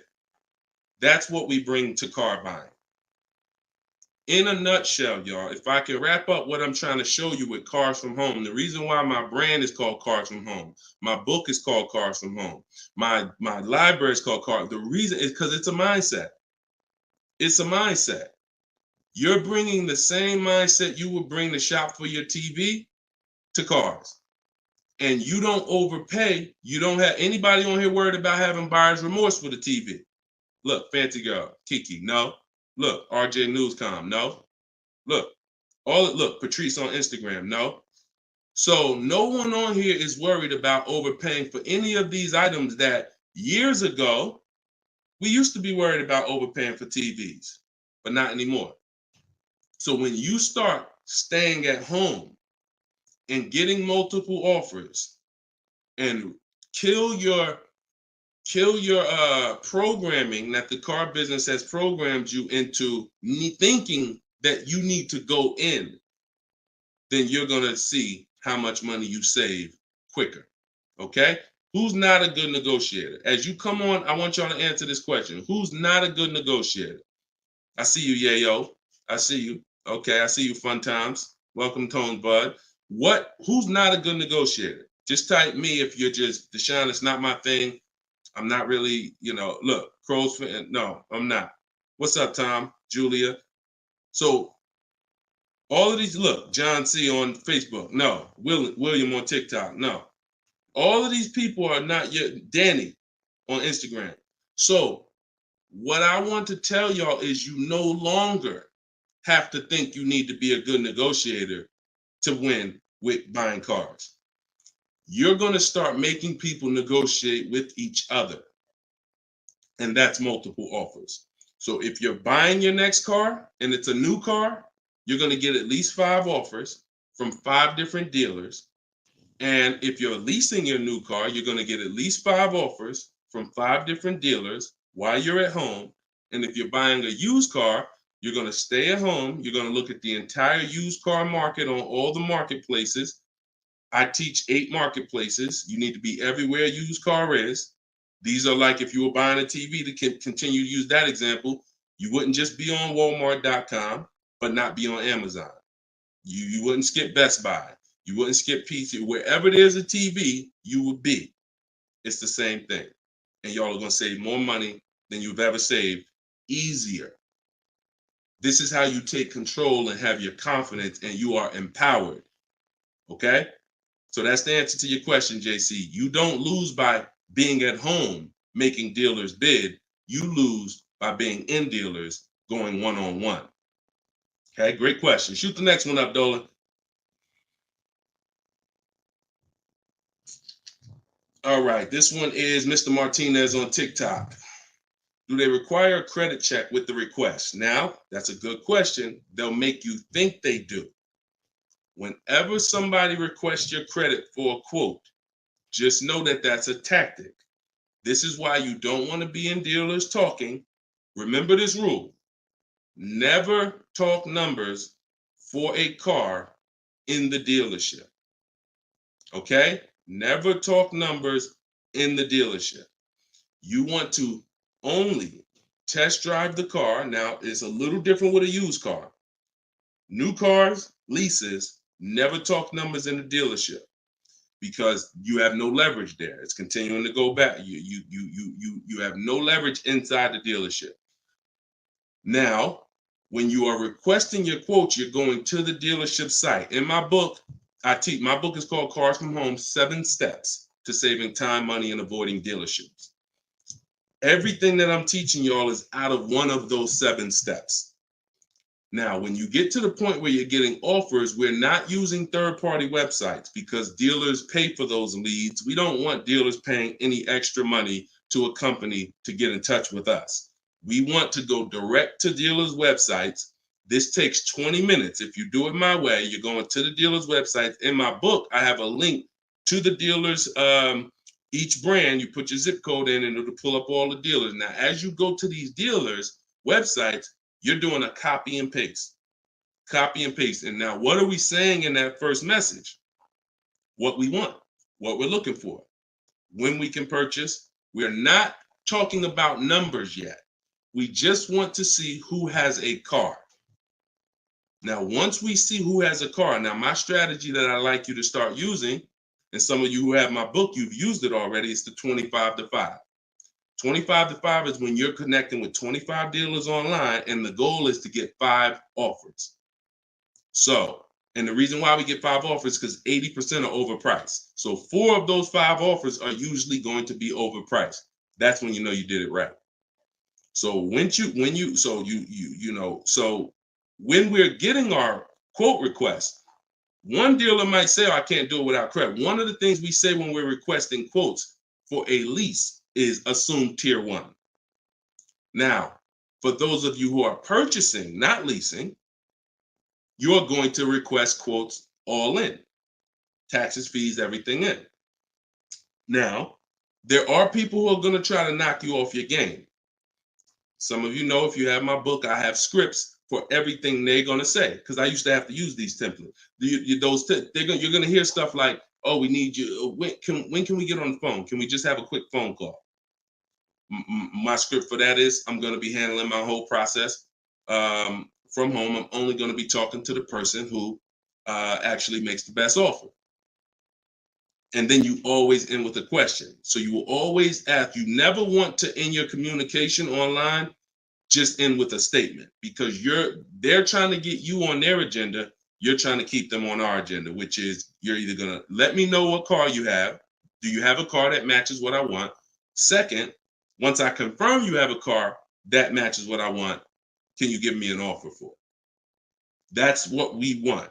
And everything we do is to stay on that agenda. Does that make sense? When you're leasing and you're buying new cars, you have to have an agenda, because, again, I'm trying to teach you, I want you shopping with strategy. I've been doing this, helping people since 2021. We've helped over 8,000 people, probably 6,000 with my book, another 2,000 with our video program. So this, we know, works. I'm not telling you something that I'm hoping works for you. You just have to do it. But what you're going to have to do is stick to the agenda and realize that my only two purposes is to find out, does a dealer have a car that matches what I want? And can you make me an offer on it? That's it. And now I have scripts in my book that do that. For all of you who just came on, this whole show is sponsored by my new book, Cars from Home. And you can get your copy for 75% off. It's normally $97. It's a digital book, because I need to update it as things change in the market. And if you got a print book, if I printed a book and now I mailed you a book, now you got the book and it works now, but when you go to use it a year from now, some things may change, some websites may change and whatnot. Now you got to buy another book. So this book is a one-time, you get upgrades as I upgrade it, and I probably updated it at least 4 times since I launched it. So get your copy for 75% off in my TikTok bio, but you only got 30 minutes. Once 30 minutes passes, it goes back up to $97, which is still a great price, by the way, because you're going to save thousands of dollars using it in my Instagram bio and my TikTok bio. So you're never getting to the point, Mr. Martinez, where you are giving a person an opportunity to run your credit, because everything you're doing is at home requesting information. So as long as you get into the business of being at home, writing and requesting prices and seeing which dealer is going to offer you the car for the best price, you're never going to be in a position where you need to be giving your credit, because there's no reason. And if you give your credit, you really fell for the game, because now they locked you into them, which is the goal. So no reason for everybody, no reason to give credit to give somebody our credit to get an offer. All right, go ahead, Dolan. Next one. Type your questions. I see a lot coming in from Instagram. I'm in the dealership right now. Vital on Instagram. Keep that up. Keep that up, Dolan. Vital just said I'm in the dealer right now. Now, if you're there negotiating, then you're never going to get the best deal. You're never going to get the best deal. Understand, y'all, I'm not playing games. For those of you who don't understand what we really do here, like, this is Greg right here. Greg used our strategies. He got a $56,000 Kia EV6 win. He got it for $527 a month on his lease, no money down. That's through bids. That's not through negotiations. Danielle's lease, $44,000 Audi A3. She got it for $550 a month, no money down. You know, this is on a purchase here. Sean bought, and some of you may have these cars and look at your payments. And you're going to say, Dad, Deshone, I got that same car, man, and I ain't get that price. That's why I'm trying to tell you to listen. And like, we're not regular here. And sometimes I think, like, I'm not the public. I could be in the car business making $200,000-$300,000 a year if I wanted to. This is not God's plan for me. I'm trying to give you the game, but you got to understand who I am. This ship has sailed. We've been doing this for thousands of people since 2021. If you just now here and you just finding me and you haven't used my stuff yet, like, you missed it, but understand, don't keep missing it. This Sean, he got this F-150 Lightning XLT $73,000 truck, brand new truck. He saved over $20,000 getting bids my way. And the people who learn from me, they're never going back to the old way. They're never going back to negotiating and dealing. It only take one time for you to use what I'm telling you and see how quick you buy cars and see how much money you save to realize, oh shoot, I'm never going back to that old way of car shopping again. All right. So if you want to do it, you need to leave that dealership. Unless you're just there to test drive, that's different. So Instagram. Considering leasing a car, but feels like it will keep me constantly having a car payment if I choose to keep leasing at the end. Could you please explain the strategy to leasing versus financing? Absolutely. So when you're leasing, so this is a great question. Somebody said, look, if I lease, I'm going to always have a car payment. That's absolutely true. And so there's two totally different ends of the spectrum, y'all, when we look at how we acquire cars and get the best deals on them. One is a lease. My goal is to drive a new car, always under warranty in most cases, except if I'm a high mileage driver. I'm paying pennies on the dollar compared to somebody purchasing like that same car that Greg got. He's paying $527 a month. That same vehicle would be, it's a $56,000 car. That same vehicle will be $1,000 a month on the car note, at least on a 6-year car note. So I'm paying pennies on the dollar. I just had somebody today, he's going to pick up a brand new Kia Telluride. He got a payment of in the 400 range of $42,000 Kia Telluride. Once he negotiated it, he decided he was going to put $2,500 down because he wanted his payment where it was. But he already had a ridiculously low payment. It was like a 1.1% lease deal on a Kia Telluride. I told him, I said, you know that same Kia Telluride, $42,000, that would cost about $800 a month to purchase? He said, yeah, I know. I used to buy one. I used to buy mine. He actually had one. It got totaled. So he knows how much he was putting into that vehicle before he actually figured out he's not an 8-year person. So if you're not keeping your cars 8 years, you should be shopping for aggressive lease deals because it's pennies on the dollar. And we shop with bids because it's easy. It's fun. We're in control. And that's the way we do it. Now, the other side of the spectrum are long-term vehicles that are going to be what we call a keeper. If anybody who has a keeper in their household, type a K. If you have a vehicle in your household right now that you've had for more than 8 years, type a K. Type a K. Type a K. As you come in, y'all, if you're on Instagram, could y'all hit that paper airplane? It looks at the bottom of the screen. It allows you to share this broadcast with your friends. And could everyone who shares, could you share this broadcast? It does help. It matters. And I'm never going to stop asking for it. And I'm never going to stop appreciating the people who share. I appreciate you guys. And your friends will appreciate you more than anything, more than even I appreciate you. When you tag a friend who doesn't know me and they're car shopping, they'll appreciate you more than even I appreciate you. So, okay, all right. So we got John on on Facebook. We got Michael. We got hold on, let me see. Acura MDX. Rob Korn got an Acura MDX on Instagram. He's had it 195,000 miles. So these are what we call Derek on TikTok, Donald on TikTok. These are what we call keepers.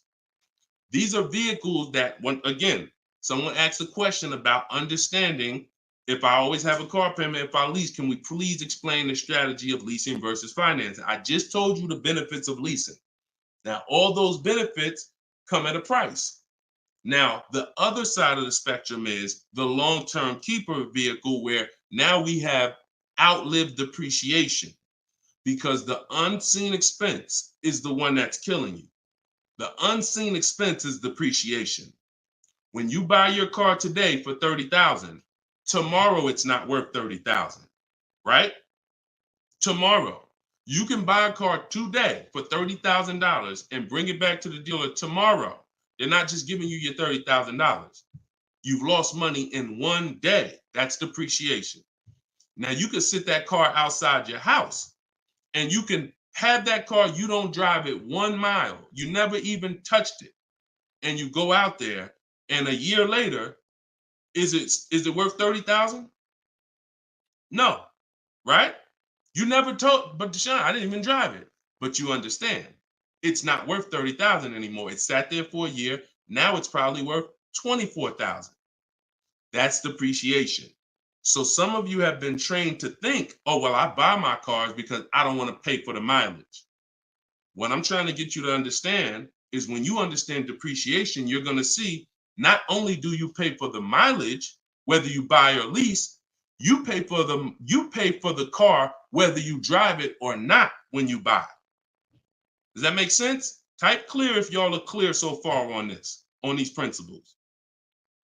Because it's bad information that's been fed to you for all these years that, oh, you know what? I like to drive as much as I want. Oh, I like to do everything and I don't want to pay for mileage, so I'm going to buy. But what you're seeing now is, oh, shoot. If I drive no miles, my car's worth less. If I drive average miles, my car's worth even less.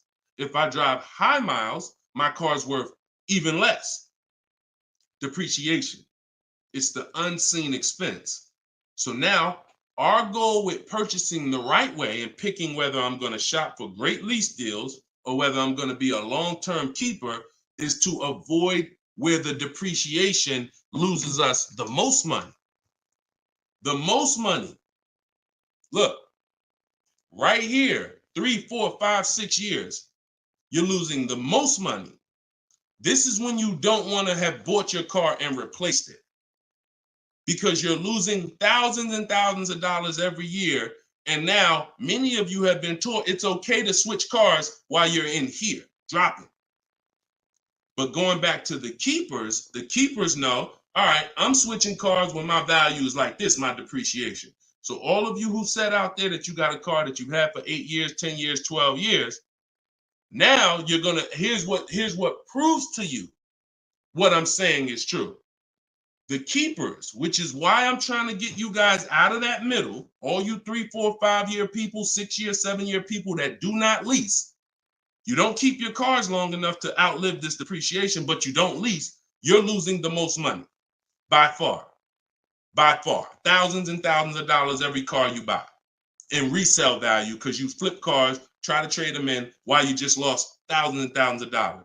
So on the other end, those of you who said, Deshone, I got a keeper outside, if that car today is worth $5,000, a year from now, it's probably going to be worth $4,800. That means you're no longer losing value like this. You're only losing value little by little, and you've outlived the depreciation. So your goal when understanding should I lease or buy is like, Deshone, okay, how do I avoid this? Well, if you're not keeping your car 8 years, you should be shopping for leases. Everyone who told you otherwise was wrong. I'm not going to say they were malicious, but they were incorrect. And unfortunately, I call them confidently incorrect. Dangerous. Being confident and incorrect is dangerous to you and others and everyone who's going to listen to you. So I'm telling you the truth based on numbers, that shopping for lease deals is here. If I'm not keeping my cars 8 years, I need to be shopping for great lease deals. If I'm going to keep my car more than 8 years, then I'm going to purchase and I'm going to make sure I get a car that's going to last 8+ years so that I can outlive the depreciation and win with long-term ownership. But I'm not stuck in the middle. Clear? Clear? Everybody clear before we move to the next question? JC said, my man hitting on all cylinders. I appreciate you, man. This is what we do, man. I've been doing this since 2006, man. I'm not new to this. I've been helping people save money on cars and make dealers bid for their business since 2021. And that's what I'm known for. Here in New Jersey, people know when I had my brokerage, Deshone is the person that helps people save money if you listen to him. If you don't listen to me, God bless you. I wish you the best. All right, so for all of you, cue the next question up, y'all. For all of you who just jumped on, this whole show is sponsored by my new book. Everything I teach is out of my new book. It's called Cars from Home, 7 Steps to Saving Time, Money, and Avoiding Dealerships. It's normally $97, but as part of our launch, you can get your copy for 75% off. It's a digital book. It'll be in your inbox in literally 3 minutes. And if you're on TikTok, you won't leave the broadcast, so you don't have to wait until the show is over to click the link in my bio, get your copy, and then you can come back and listen to the rest. Same thing on Instagram. And we got something in the comments for Facebook and YouTube. You guys can click the comment section, or if you're watching us on television, you can scan the QR code with your phone. All right, let's go, Dolan. Shoot that next one up, brother. Let's keep these questions coming, y'all. Keep typing them. And again, we're live right now, Wednesday. This is our Wednesday 12 p.m. live stream. I want to make sure I keep saying that because we broadcast these shows all day long so that some of you could tell your friends if they missed the live show, they can still see the broadcast. But right now, it's Wednesday, and this is our 12 p.m. live. So ask your questions. This ain't a rebroadcast.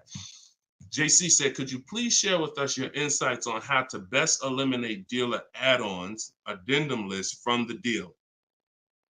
Example, windows etching, low jack, nitro in the tires, Scotch guard. Okay, you name it, whatever. I always say this, and I have a video that has done well. It's been seen by several people, and it says we don't negotiate with dealers with fake fees. You can see, what I need you to know is 80% of dealers are overpriced. 20% are trying to beat their competition, and they don't mind competing. These are the best people in the world. These are the people you want to find and buy from. But there's 17,000 new car dealers in this country.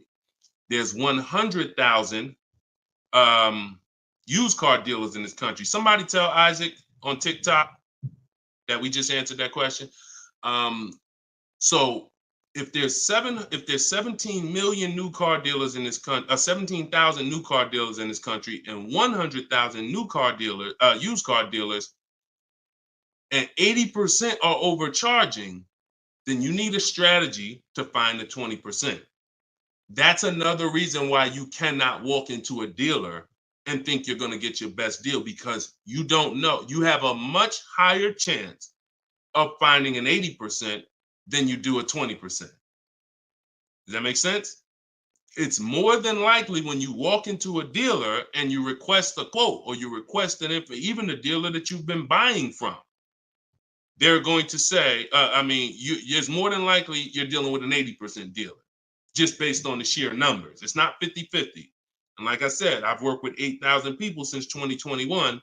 We have the data to show this is not 20% is who you're looking for. That's who we're looking for. So what we do is we need to sort for them. We're not looking to walk in. We're looking to stay at home and sort for them. The 80% are going to do what the 80% do. To answer your question, JC, I'm not interested in getting an 80% dealer to take off their fees, because that's not what they do. Thanks, Carter's dad. That's not what they do. They charge fees. People pay fees. People who walk into them and buy the old-fashioned way. Your friends. Some of my friends who don't know me, most of my friends know me though now. So, pretty much everyone that knows me in real life uses what I teach. But some of your friends, pretty much any of your friends that ain't doing what we teach, they're out there walking into dealers. And the 80% are going to do what the 80% do, as long as people keep paying it. As long as people, all right, man, well, look, you're going to have to take some of that off. It's made up to begin with. So how do I win if you're taking off $2,000 of fees you made up, and then I think I won? How's that a win? So the tactic is, the worst kind of people are going to start so high. It's called padding the deal. So when you walk into the dealership, I'm padding the deal if I'm the worst kind of person. If I'm somebody who I bounce from dealer to dealer, I make a lot of money, but my customer service scores are low, but I make a lot of money, so I always have a job. Now what I'm going to do is, you're going to sit down, and I'm going to say, all right, which car are you looking for? Which car are you looking for, Diana?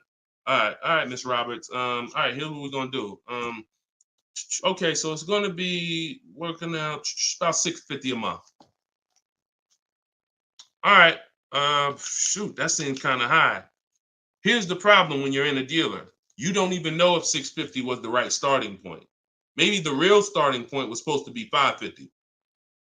But I'm going to start you at $650 because I know psychologically you need to think you won. See, pay attention to this. Pay attention to what I'm telling you. Selling you a car, the way the car business has programmed you, it's not about you winning. It's about making you think you won. It's a psychological game that car salespeople are trained heavily for. So when you come in and I tell you it's 650, or when you look at that car and you see it and you're like, the window sticker says 42, but when we sit down and I say, okay, we got this fee and we got that. All right, so asking price is 45,700. And you're like, wait, but the window sticker says 42. But yeah, these are the add-ons that we have. All right, now I'm starting so high that I can take off money to make you think you won, and I still end up winning because I really didn't take off anything. So this is why we don't play the games of back and forth with fake fees. What we do is we sit at home, we get bids, we look at, if we're looking at pre-owned cars, we're looking at the marketplaces, we're narrowing it down, because my strategy for shopping for used cars is different than new cars. New cars and leases, we use something called the 25 to 5 strategy. That's when we reach out to 25 dealers to get 5 quotes.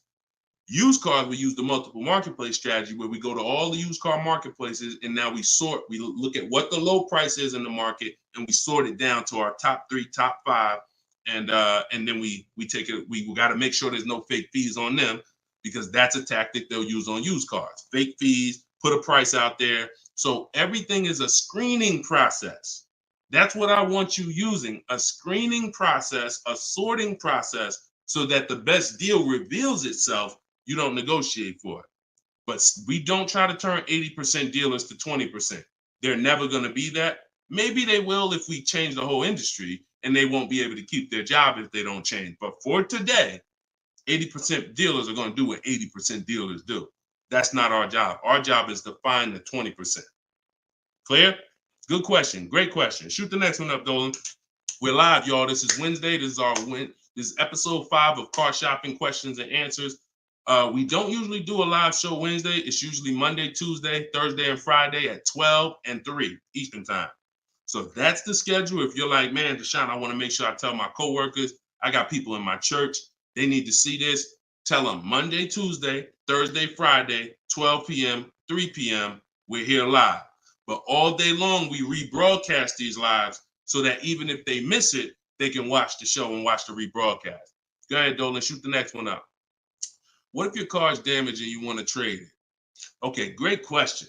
And what you'll notice is a lot of people are going to ask the same question you have, because many of you are in the same situation. So what if your car is damaged and you want to trade it? It depends on how bad the damage is affecting the value, in my opinion. So let's say you have a vehicle that is barely drivable. You're selling it in its worst condition, and it's making, example, let's say you got a BMW, older BMW, the transmission's slipping, or the transmission's out, it doesn't drive, or it needs an engine. Something where literally the integrity of the car is totally compromised. That car is almost worthless. That car is going to be worth $500, $1,000, depending on the year, the mileage, $1,500. Meanwhile, if you put a used transmission in, this is why I'm an advocate. I preach you should always have a great local mechanic, a great local service shop in town that you use when your car has no warranty left. You must have this if you truly want to win, because these guys are usually 30, 40% of what a dealer is going to charge, because they don't have that overhead.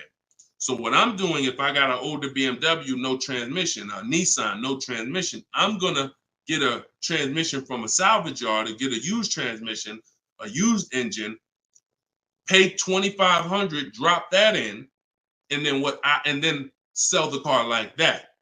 And I can tell you that that's what my father did. Like, my father bought a GMC Envoy 2009, maybe 4 years after he bought it in 2013. So it was 4 years old when we got it for him.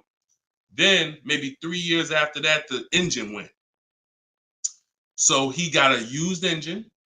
He's been driving that car since like 2017 with the used engine, and he's getting ready to sell it, and he'll probably get $4,000 or $5,000 for it on Facebook Marketplace, because he's a low mileage driver. So you see how literally he could have went from switching a car when it was in its worst condition taking a loss for it versus investing the right money with the right person, getting the right engine, right transmission, drives it for a couple more years, and then can still pull a couple $1,000s out of it. Y'all clear? Y'all see how? Y'all see how? Type dollar signs if you understand that. That's the win right there. Not taking the loss and saying, all right, let me just get out of this car, it doesn't drive, and just taking the L. Big financial loss. Now, if you don't have major damage, then I wouldn't say fix it. If you're gonna go and you got a couple nicks on the car, then it might cost you $500-600 to get the nicks touched up, but then the value of the vehicle only changes by $500-600. So it was really a wash. You put 500 out, the car's worth 500 more. You want to only repair stuff that when you spend the money, you get double back what you spent. I put 2,500 in, it increased the value of my car by $5,000. And that's typically my opinion and my rules on how I like to operate when it comes to damage. Yes, I'm actually live right now. And why is your name the Auto Advisor? We got the Auto Advisor on TikTok. Go ahead, shoot the next one up, Dolan. All right, this one from YouTube. Alberto Romo. My car has some equity. Dealer called me if I want to trade it for a new one. Car has less than 30,000 miles. Should I do it? Who's getting calls from dealers right now begging them to come in and look and let them buy your car? Who's getting calls? Who's getting emails? Who's getting letters right now from dealers? Fancy Girl Kiki said me. You're getting calls. You're getting calls. You're getting emails. You're getting letters. Hey, Ruben, we'd love to buy your car right now. Hey, Isaac, we could get you out of your car early. Come in right now. A lot of you, right? I see a lot of you. The reason that's happening, look, he's saying lock on Instagram, me. So the reason this is happening, y'all, is because they're depending on you letting the dealer be your first offer for your car. Now, see, dealers know they're getting outbid right now. They're not able to buy as many cars as they used to because people are getting used to,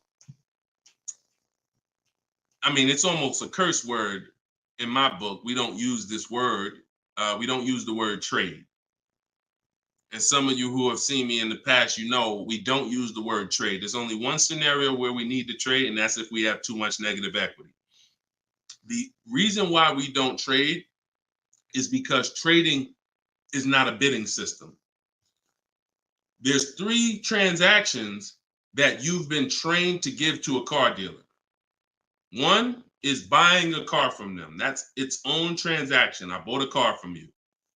The second is getting the loan from them. That's another transaction. I got a loan from you, because there's other companies out there that only give loans. They don't even care if you buy a car. They don't sell cars. They give loans. That's a clue that there's money in the loan business. Now, the third transaction is people who want to buy your car. When you give your car to the same dealership, you gave them your old car, that's one transaction. You gave them your loan, that's another transaction. And you gave them the purchase of a new car from them. That's 3 transactions. And most times you didn't get bids on any of them.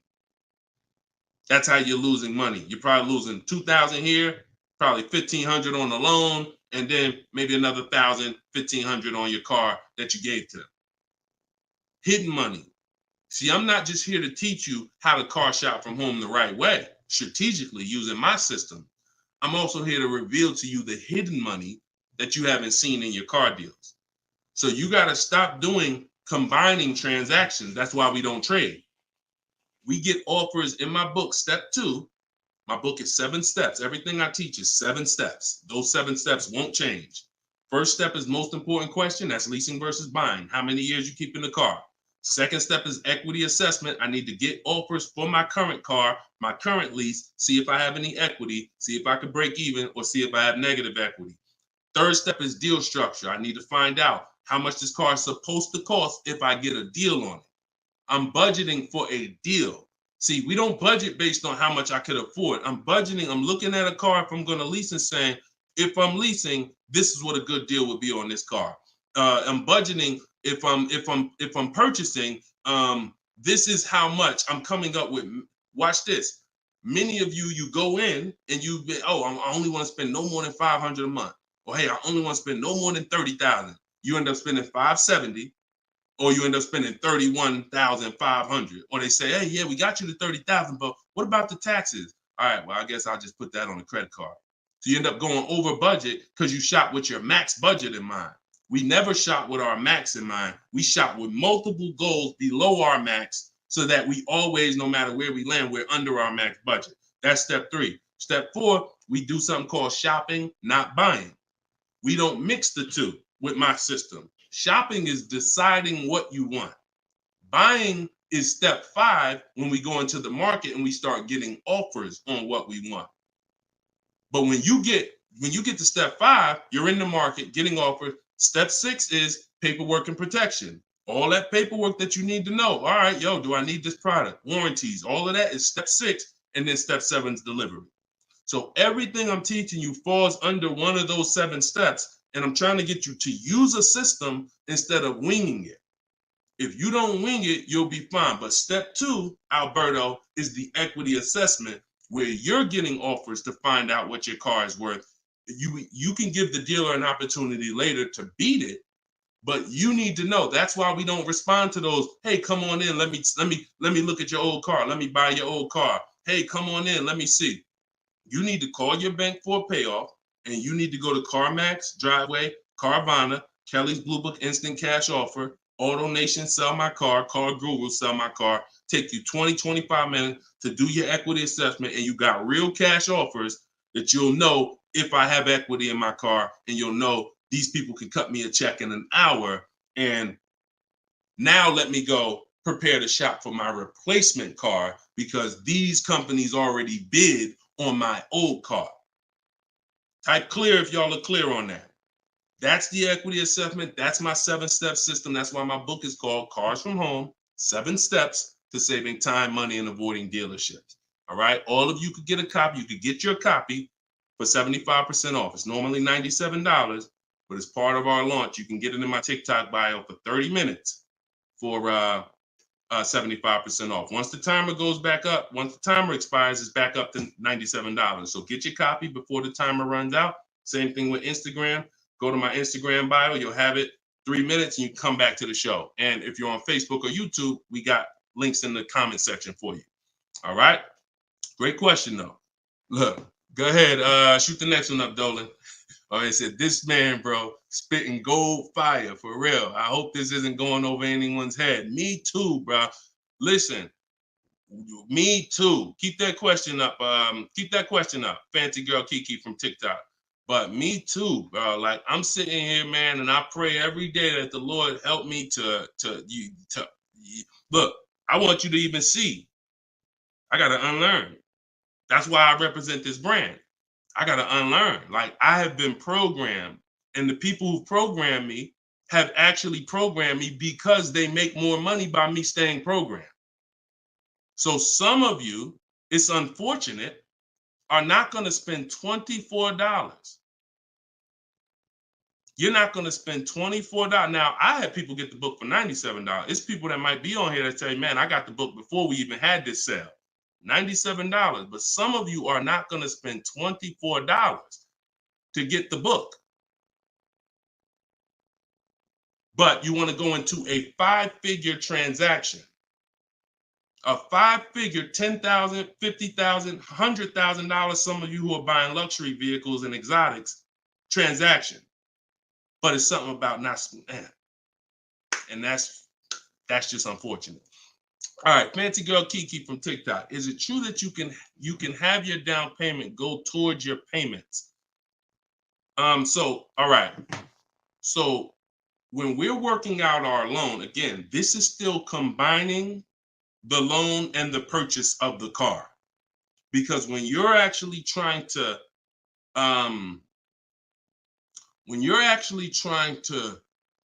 figure out and hope your down payment goes towards the payments and actually goes towards the car versus you basically just giving it to the dealership or maybe losing it to, not going to the car, you're mixing. Because when we're shopping, we have loan. When you buy your car, if I'm financing, right? Give you an example. When I bought my Infiniti truck, I'm shopping for the car. Once I get the car, now, and I use my perfect budget calculator. It's in my book. It's a calculator I created. See, that stuff I can't even explain on this show. I can't explain how a calculator that I created works. It's a surprise when you get there, when you're reading and you're like, oh, this is a calculator. I've never seen nothing like this before. I know, because I made it. And I got like 5 of them in there. So, but when you're trying to do what it does, I can tell you how to do this manually to some degree. When you got to know what you can spend. That's why we have that budgeting exercise where in order for me to be at a $450 a month payment, I can't get any more than a $22,000 loan. If I get more than a $22,000 loan, then I'm going to have more than a $450 payment. So now you might say, okay, 6 years though, because if I go 6 years on the loan, then maybe I could get like $25,000 depending on my interest rate. But I need to know how much car I can buy based on where I want my payment to be. So now once I establish that in a budget exercise, you can do that with some calculators online, try to, but you have to account for taxes. The reason why these calculators don't work well, because they're not going to account for the taxes. They're not going to account for, any down payment you want to put in, and they're not going to account for any equity you may be getting. And then they're not going to give you these goals for, all right, a 5-year loan or a 6-year loan is 2 different prices. $450 a month for 5 years is not the same as $450 a month for 6 years. If I get a car at $450 a month for 5 years, I got a better price on it than if I got it for $450 a month for 6 years. So these are the things that you kind of got to have in your budget so that all right, this is how, because it does me no good to know that I could go and spend $35,000 on a pre-approval. What does that do? How does that equate to what I can actually spend? I don't want to spend $35,000. That's a $700 a month payment. So, but once you establish the budget on how much I can spend, now you go find the car. So I'm shopping for the Infiniti, and I'm shopping knowing all of these cars are within my budget. Now, when I actually get the car, now what I'm doing is going and I'm finalizing my loan and having multiple dealers, multiple banks and credit unions give me offers for my loan. Everyone can run my credit with a hard pull because I'm within the rate window where it's not going to affect my credit negatively. It's only going to weigh as one hard pull. I know you have heard, oh, don't let all these people run your credit. If you do this right, according to how you're supposed to rate shop, you can Google rate shop. In fact, I'll show you right now. I'm going to share my screen so y'all can actually see. See, it's the information you don't know that's costing you. It's the information that you don't know that is costing you. Look, if I go to Google and I type in rate shopping, Experian. Experian has a whole article. Let me know if y'all can see my screen. Hold on. Oh, wait, hold on. Entire screen. Look. So I go right here. Rate shopping. They have a whole article about how to properly rate shop. And let me see. Look, the FICO score window is 14 to 45-day period, depending on which version is used to calculate the score. So we do it in 2 days. We do it in 2 days. So we don't even use the 14-day window. That's why we don't let anybody run our credit with a hard pull until after we already find our car. So now you come in and you are I'm letting all these people run my credit to get their offers for my loan, their offers for my interest. And then what I'm doing is whoever makes the best deal there, I'm calling the dealer and I'm giving the dealer an opportunity to beat it. Because the dealer has another 7, 8, 10 banks that they might, let me see if I can beat that because I like to earn the business. And that's what I call the bank bidding war blueprint. So I'm putting that when you get my book, you actually get the bank bidding war blueprint because I haven't combined it with my book yet. It's going to take me probably about 30 days to combine it into my book. So I just send the book and I send the bank bidding war blueprint. That strategy right there is called the bank bidding war. So we're not worried about if our down payment's going to go to the car, because our loan is always worked out with the bank, not with the dealership. Okay? Separate these things. When you start separating these things like I want you to, you're going to see I can't get into the same trouble I used to get into. Okay? Go ahead. Shoot the next one up, Dolan. Great question. Are you even actively selling cars, or are you just selling books now? No, we're all in the education business. I haven't sold cars since 2020. TikTok, what's the best way to approach a used dealership? From home. All the marketplaces. So you don't want to, if you're shopping for a used car, you cannot afford to miss a place where a used car is. What does that mean? Car Gurus, Auto Trader, Carfax.com, CarMax.com, Carvana, Driveway, eBay Motors. There's 8 marketplaces that we use. Vroom used to be on there, but Vroom's out of business now. So, and we don't use, people will say, why don't you use Auto Tempest because it pulls inventory from all of it. We don't use a third-party site, because what it's doing is pulling, it's not going to pull all the inventory, because no one's going to give this third-party site permission to just pull all their inventory, and now people start going to the third-party site instead of coming to them. So we just go direct to the marketplaces. And then the first thing we're doing, once we know our budget and what we can spend, we're going and we're looking for our car. But we are not going, the first thing you need to do if you want to get, y'all know, like, what I'm famous for is teaching people how to get below market deals from home. Below market deals. When you're getting below market deals, you have to realize there's 2 other categories of most people paying. Some of you have been paying market value. Some of you have been paying above market value. So below market value means there's 2 categories that we want to buy below what they're paying. Okay? So we got to have that in our mind. Below market.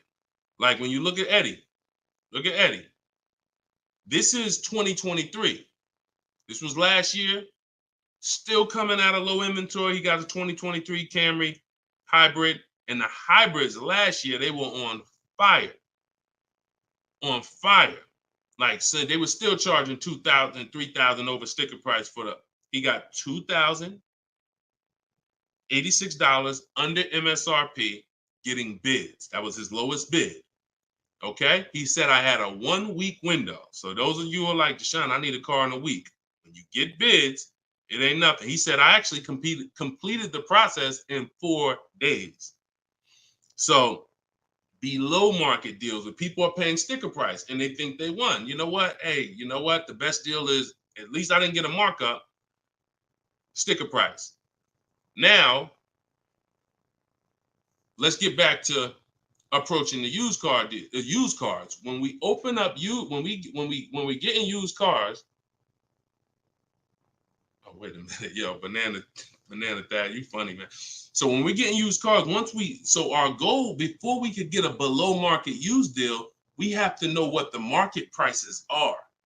So when we open up those marketplaces, the first thing I want you to do is look and sort from lowest to highest prices on all of them. Lowest to highest prices. Well, the first thing we actually do is start an account. You want an account because we want to get alerts of all new inventory. So we start an account on all the marketplaces that we can start an account on. Now we're going to look and sort from lowest to highest, and we're going to look and see what the low side of the market is. Low side of the market, low side of the market. Now I might say, okay, the low side of the market is about 22, 23. If you're doing it right, you're always going to have prices that are $3,000, $4,000, $5,000, $6,000 more. If you don't see that type of spread, you're not doing it right.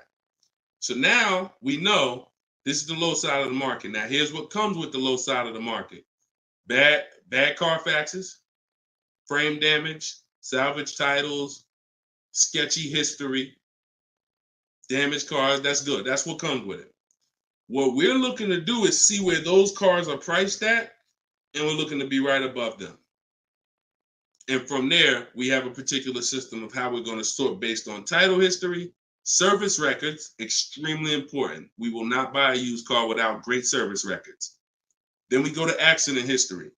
There's a couple different types of accidents: serious accidents, airbag deployed, vehicle towed. All of this is serious accident. I appreciate you, JCAA. Shout out to the sharers on TikTok. Now we go to, then we need to verify there's no bogus fees, because that's a narrowing down. Now that'll narrow us down to like a top 3, top 5, top 7. But some of those vehicles are going to have bogus fees, guaranteed, guaranteed. And this is not always happening day one. That's why I don't want you waiting until you need a car to go shop. I want you in the market early, a month, 2 months, 3 months before you need a car, so that you can watch the market. And when you can watch the market, you have much more leverage. You have much more flexibility. You can say no. You can see where the price trends are, and you can get alerts. Many times, it's the alerts of the new cars that's going to be the car you take down. Because when you once you know the low side of the market, now you're getting alerts. Every new car that hits the market, boom, soon as it hits, I can look and see, oh, that's priced on the low side. Now I look, oh, shoot, frame damage. Oh, shoot, salvage title. Oh, shoot, whatever. And eventually one pops up and you're like, oh, good Carfax. Oh, good title history. Boom. And now we're preparing to get ready to take that car off the market. We can't test drive used cars until we're ready to buy them, though. That's the only reason we can't do 100% of our used car deals from home, ever. New car deals, we've had people throughout, use my book, in my course, everything. 100%. Dealer delivers the car. That can happen. New cars and leases, 100%. Used cars, we can't. You must go to the dealer. You must see the car. You must drive it. And then that's when you're taking that deal across the finish line right then and there. Okay? That's a overview of what I call my multiple marketplace strategy. If you do that, you win. I mean, there's no guarantees in life. So I'm not here to guarantee, but I am here to say, you haven't had strategy. When you're using strategy and boundaries, you haven't had boundaries or strategy. You add boundaries and strategies to your car buying, 99 times out of 100, you're going to win more than you used to win. All right? Go ahead, Dolan. Shoot the next one up. Does your book teach how to sell and grow? I don't really know what that means. Sell and grow. This one's from TikTok. Do I get a discount for paying cash for a car? No. I know a lot of people told. Who was taught you get a deal for paying cash? Type a $sign if you were taught you get a better deal for paying cash. I got the book, the cheat sheets, awesome. Service connected. Don't use the cheat sheet. If you got the book, scrap the cheat sheets. The book is the nuts and bolts. The cheat sheets is an overview. I see you though. Use it. Win. So, all right. So you got Gina VL. You got I don't want to butcher your name, so I'm not even going to try. I see you on TikTok, though. I see Cozy Boy Nesto on Instagram. Okay, Monty. So my question was, who was taught you get a better deal by paying cash? All right. Now, I said type a $sign if you've ever heard this. Now, I don't want you operating with bad information. Let me tell you where this came from. And remember what I said earlier in the show.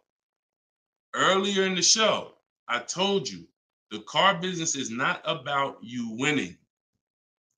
If you win, great, but it's about making you think you won. And I can only make you think you won based on what you tell me you need in order to feel like you win. So if you come in and say, listen, man, I'm paying cash, man, y'all got to do something better for me. I'm not going to sit here and tell you, well, you don't get a better deal for paying cash. Now, I would tell you, listen, I'm going to be honest with you. You can get this price whether you pay cash or not. So, like, there is no, but somebody who's like not going to be willing to go and tell you that, they're going to make it look like, all right, I got to make you think that the deal I'm giving you is because you pay cash. This originated from when dealers used to finance cars. There are still people And you may be one of them who think the dealer owns your car after you get it. That's why there are people who say if they can't afford a car, they say, man, I'm gonna get a dealer back their car. It's not their car anymore. Unless you're dealing with like a buy here, pay here place where they're actually extending the loan to you, it's not the dealer's car anymore. But back in the past, dealers used to extend loans. They would hold the financing. So if you offered them all the money up front, it was an incentive for them because they knew it guaranteed they get the money now. And it also saved them interest. It saved them, if they were holding the note, then they're still technically paying for that car. And they're like, okay, I could save you another $1,000, $1,500 because you're going to give me all the cash up front. It's not like that anymore. It's not. It literally from the time you leave, the dealership is funded in full in hours. Like by the time you drive off, wire transfer, the dealer is funded for the car. The funds come from Bank of America, Chase, TD, M&T Bank, whoever it comes from, wired to the dealer. From that point, it's between you and who? Who's on the title? Who's the ones calling you if you don't make the payment? Who's the one setting up the car to be taken if you don't make the payment? It's not the dealer, right? It's the bank. So it's always between you and the bank from that point, which is why you don't get an exactly life experience. You're not getting a better deal paying cash. And that's just because that's the way it's set up. Now, the rare exception that you may see, and this doesn't happen a lot, sometimes there's like a low interest rate. Like when I was with General Motors, we might have like all right, you could get 0% interest, or you could get a $5,000 rebate. Only on a new car though. But you can't do both. So if you had somebody who could pay the cash, maybe if they save more money by taking the rebate than they would if they were to take the loan. So in which case, you're not getting a better deal because you're paying cash. It's just an incentive to, you're getting a rebate. But so those are these are very rare circumstances. So I just don't want you going in and telling you that you heard that from me. And I'm just telling you that's the truth. Like that is the truth. And when you really look at how banking works and how dealerships work and the fact they don't own the car, you'll understand there's no incentive to you paying cash at all. And if you're not investing your cash, see, I want you to also think about what you're doing with your money. Because if you want to pay cash, God bless you. Pay cash. Interest rates are high. Put as much down as you can. Pay cash. Get the loan out of there as fast as possible. You're paying 6, 7, 8, 10%, 12%. Get the loan out of there. Pay it off or make a large down, only finance a small portion of the car. But if the rates are low, which at some point we do believe rates will be low again, or I always tell people in the bank bidding war, you got to check, see if there's any special interest rates. There might be 0%, might be 1%, 2%. So if those instances exist, there are people who your money's invested. You're getting 8% on your money. You're getting 6%. You're getting 10%. You're in real estate. You're getting 15%. It makes no financial sense to take that money that's earning money for you out and put it into a car that is going to lose money for you. That $20,000, $50,000 you put in the car is going to be worth half of that in 3 and 4, 5 years. 5 years, it'll be worth half. So these are the things I talk about. I don't believe in one size fits all car advice, y'all. That's why I'm always saying it depends on this situation. If you're this type of person, if you're keeping your cars 8 years, you should be buying. If you're not keeping your cars 8 years, you should be selling. You should be leasing. A lot of people think, okay, Deshone, you talk about leasing a lot. I talk about leasing for people who are not keeping cars 8 years because they've been taught that they should still be buying. But I'm putting you in the strategy that's custom to your life versus what you've been hearing, which is people telling you, hey, do what I do. Only buy used cars, pay cash for them.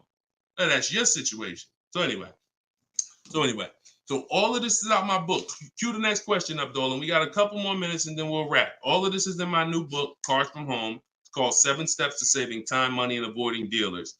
Normally $97. You can get your copy for 75% off for 30 minutes. It'll be $24.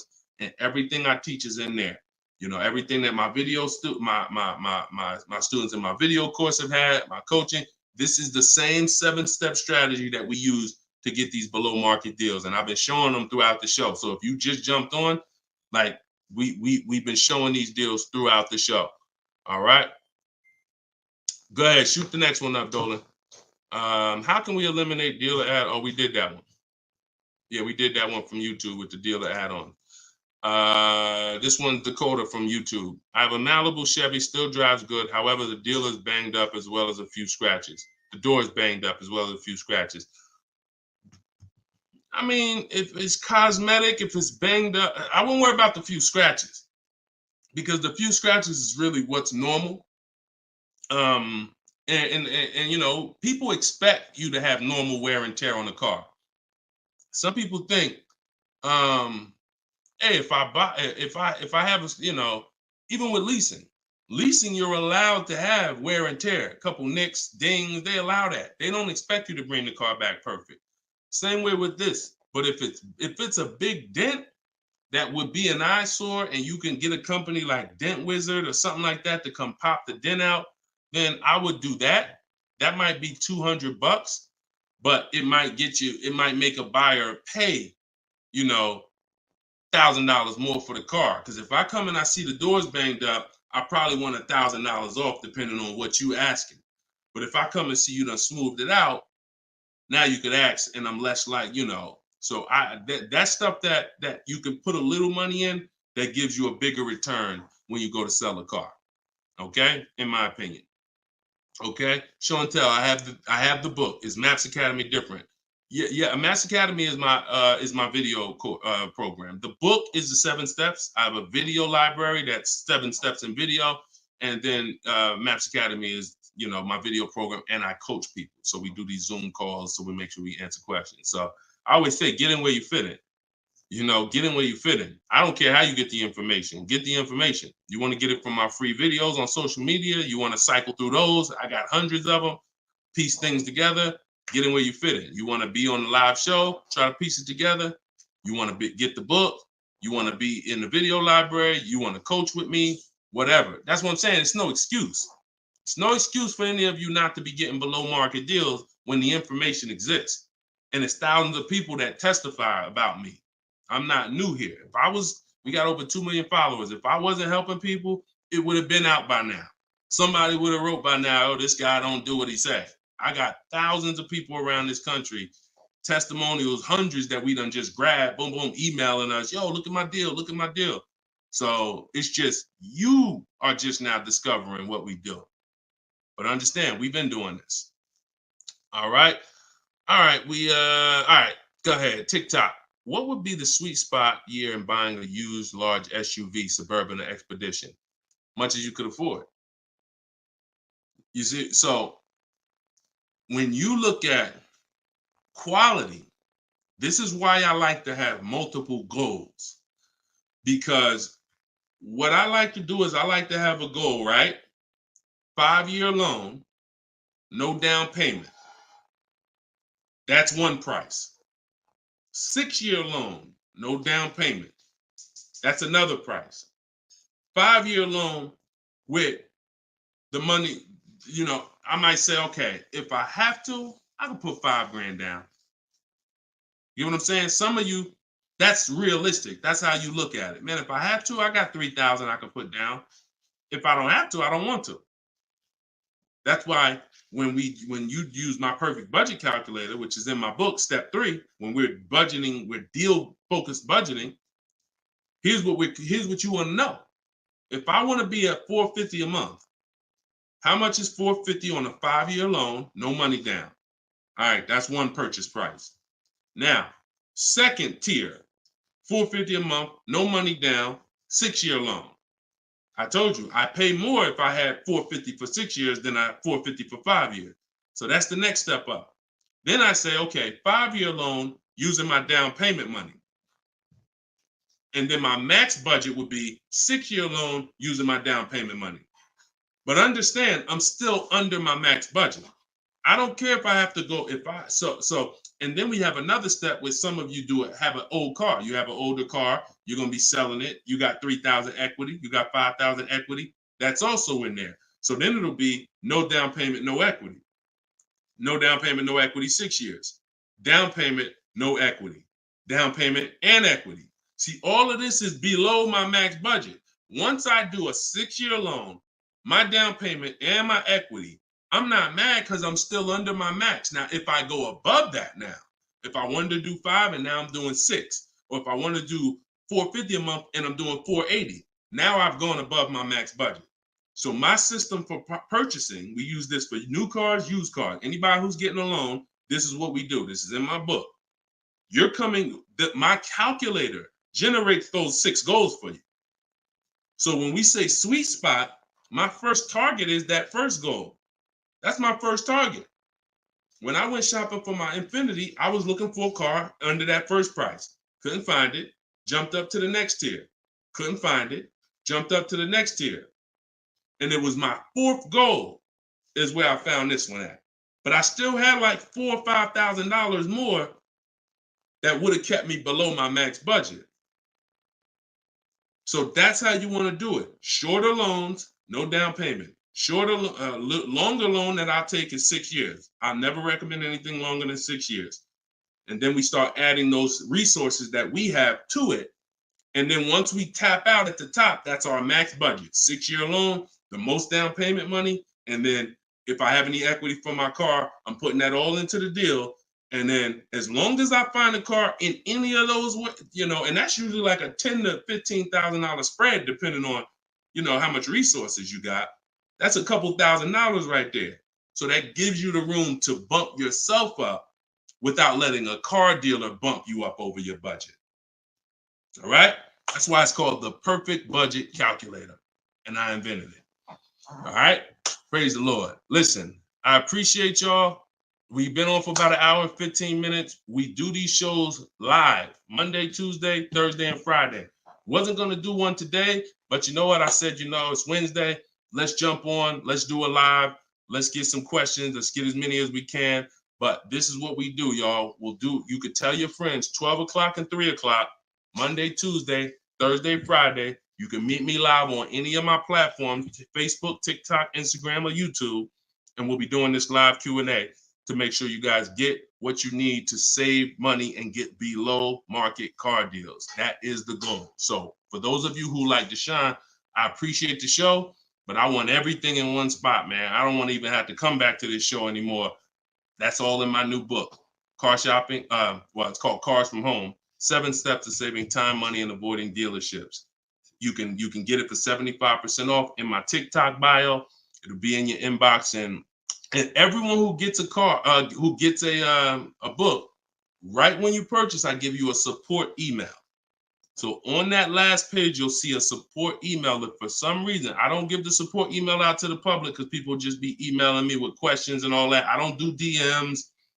I don't do none of that because we got too many people to be doing DMs and all of that.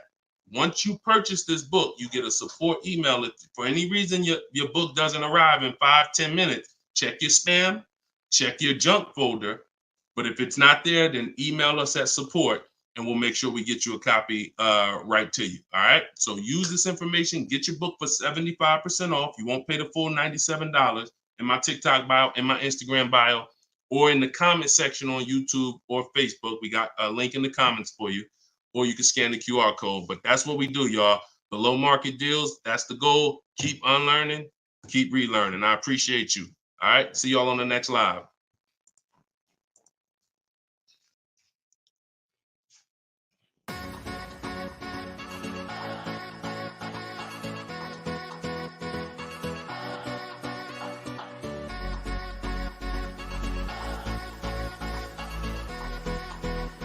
The worst possible thing you could say when you walk into a car dealership. I spent 5 years with Mercedes-Benz, 5 with General Motors, and the worst thing a person could say when they walk in is if you could just get me to this payment, we got a deal.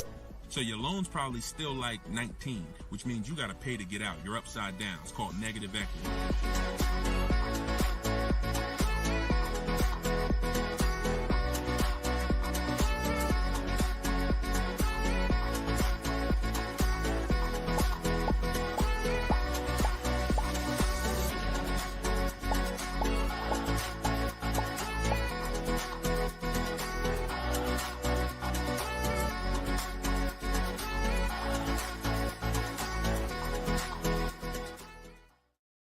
Gail, welcome everybody to episode 6 of Car Shopping Questions and Answers. I am your host, Deshone, publicly known as Deshone the Auto Advisor. We do these shows Monday, Tuesday, Thursday, and Friday live at 12 p.m. Eastern Time and 3 p.m. Eastern Time. So I know some of you may see our live rebroadcast.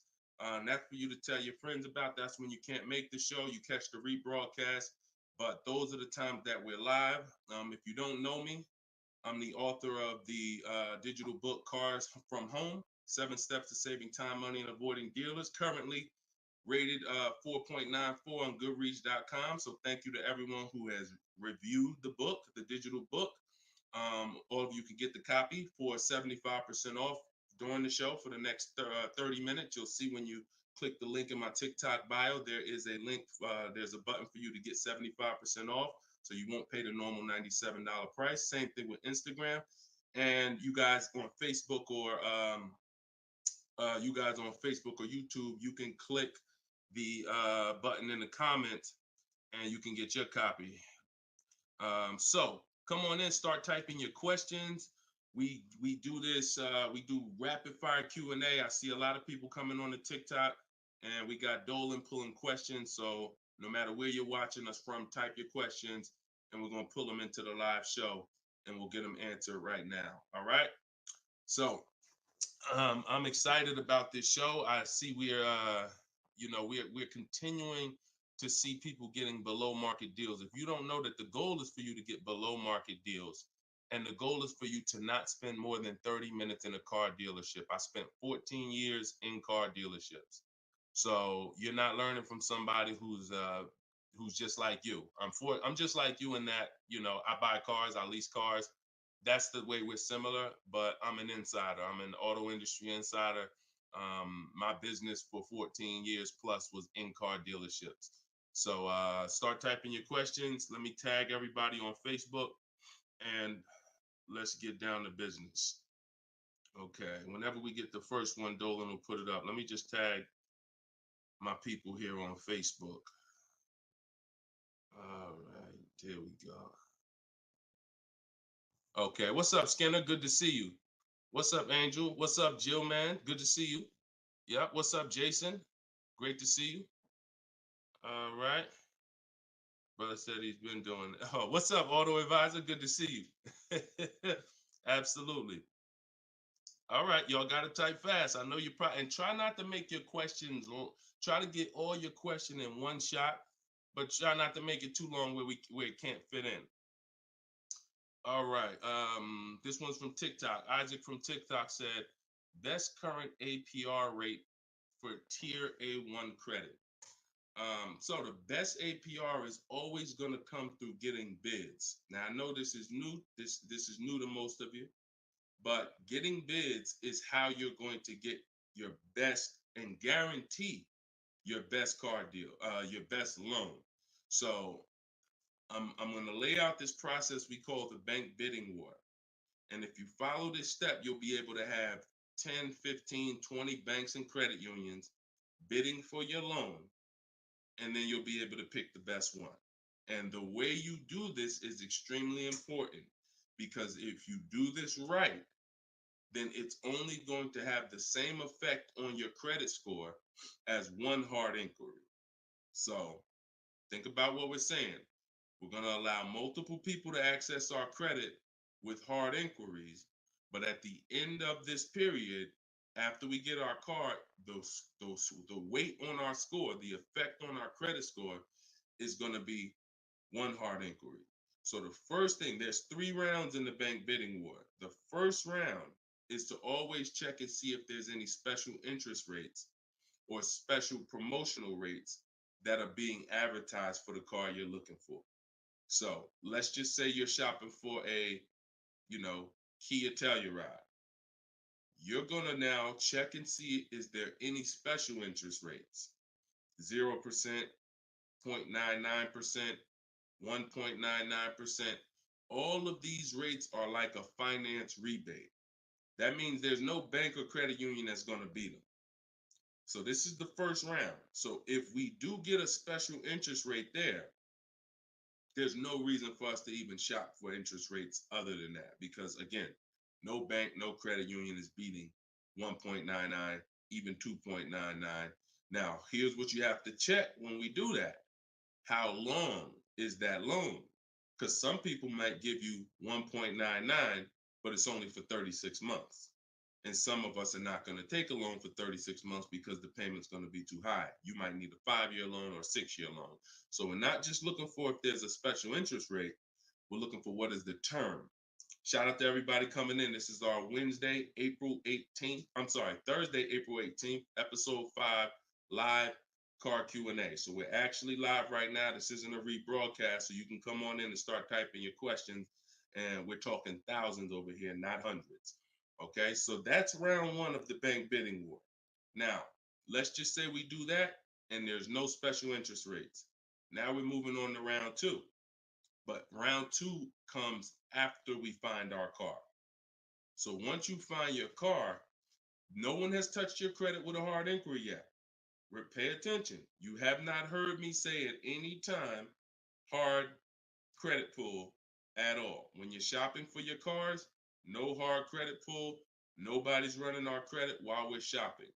Once we find our best deal, once we find a dealer that's going to sell us the new car for the lowest price, we lock up that car, usually with a deposit, reserve it.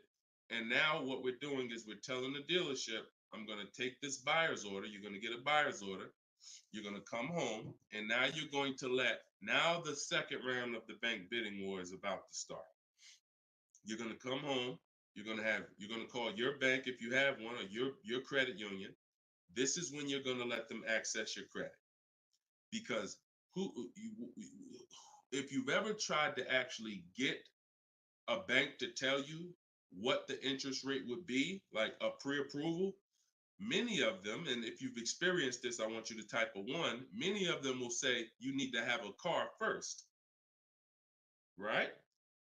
If you've experienced that type of 1, you call your bank, hey, I'm trying to get a pre-approval. They're like, okay, well, we need the information on the car. And you're like, well, I'm trying to get the pre-approval so I can go get the car. So that's why we don't follow that process of getting a pre-approval beforehand. Look, Marinette, you've experienced it on Facebook. So when we look at having the buyer's order for the car that we reserved, you have everything you need now. You have everything the bank could want. And you're now going to call your bank, or if hopefully your bank and credit union has a website, you could do this all online, and you're going to get as many approvals, offers as you possibly can.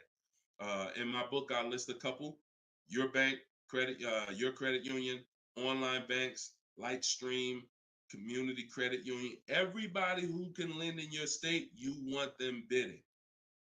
This is very important because some of you haven't been trained to see. My job is to not teach you just how to buy from home and make people bid for your business. My job is to show you everyone willing to listen. If you're willing to listen, I'll show you where the hidden money is in your car deal, the money you have not been trained to see, or the money you've been trained not to look at.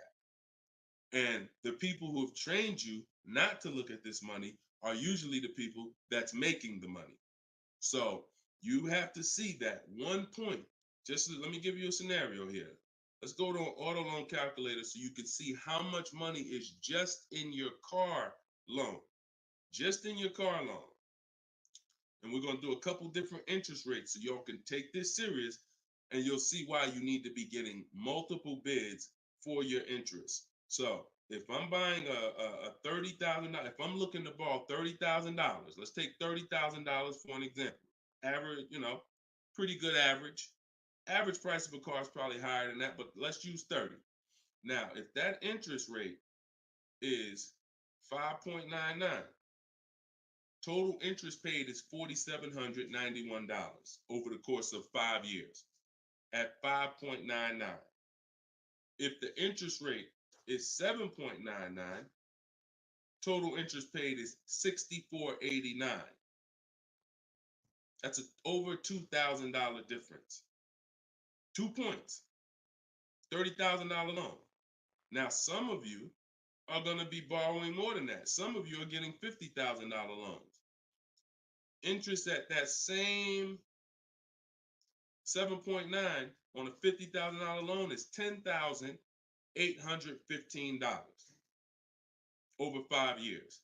Now, if you can get 2 points less, 5.99, interest is $7,984. This is $3,000 difference.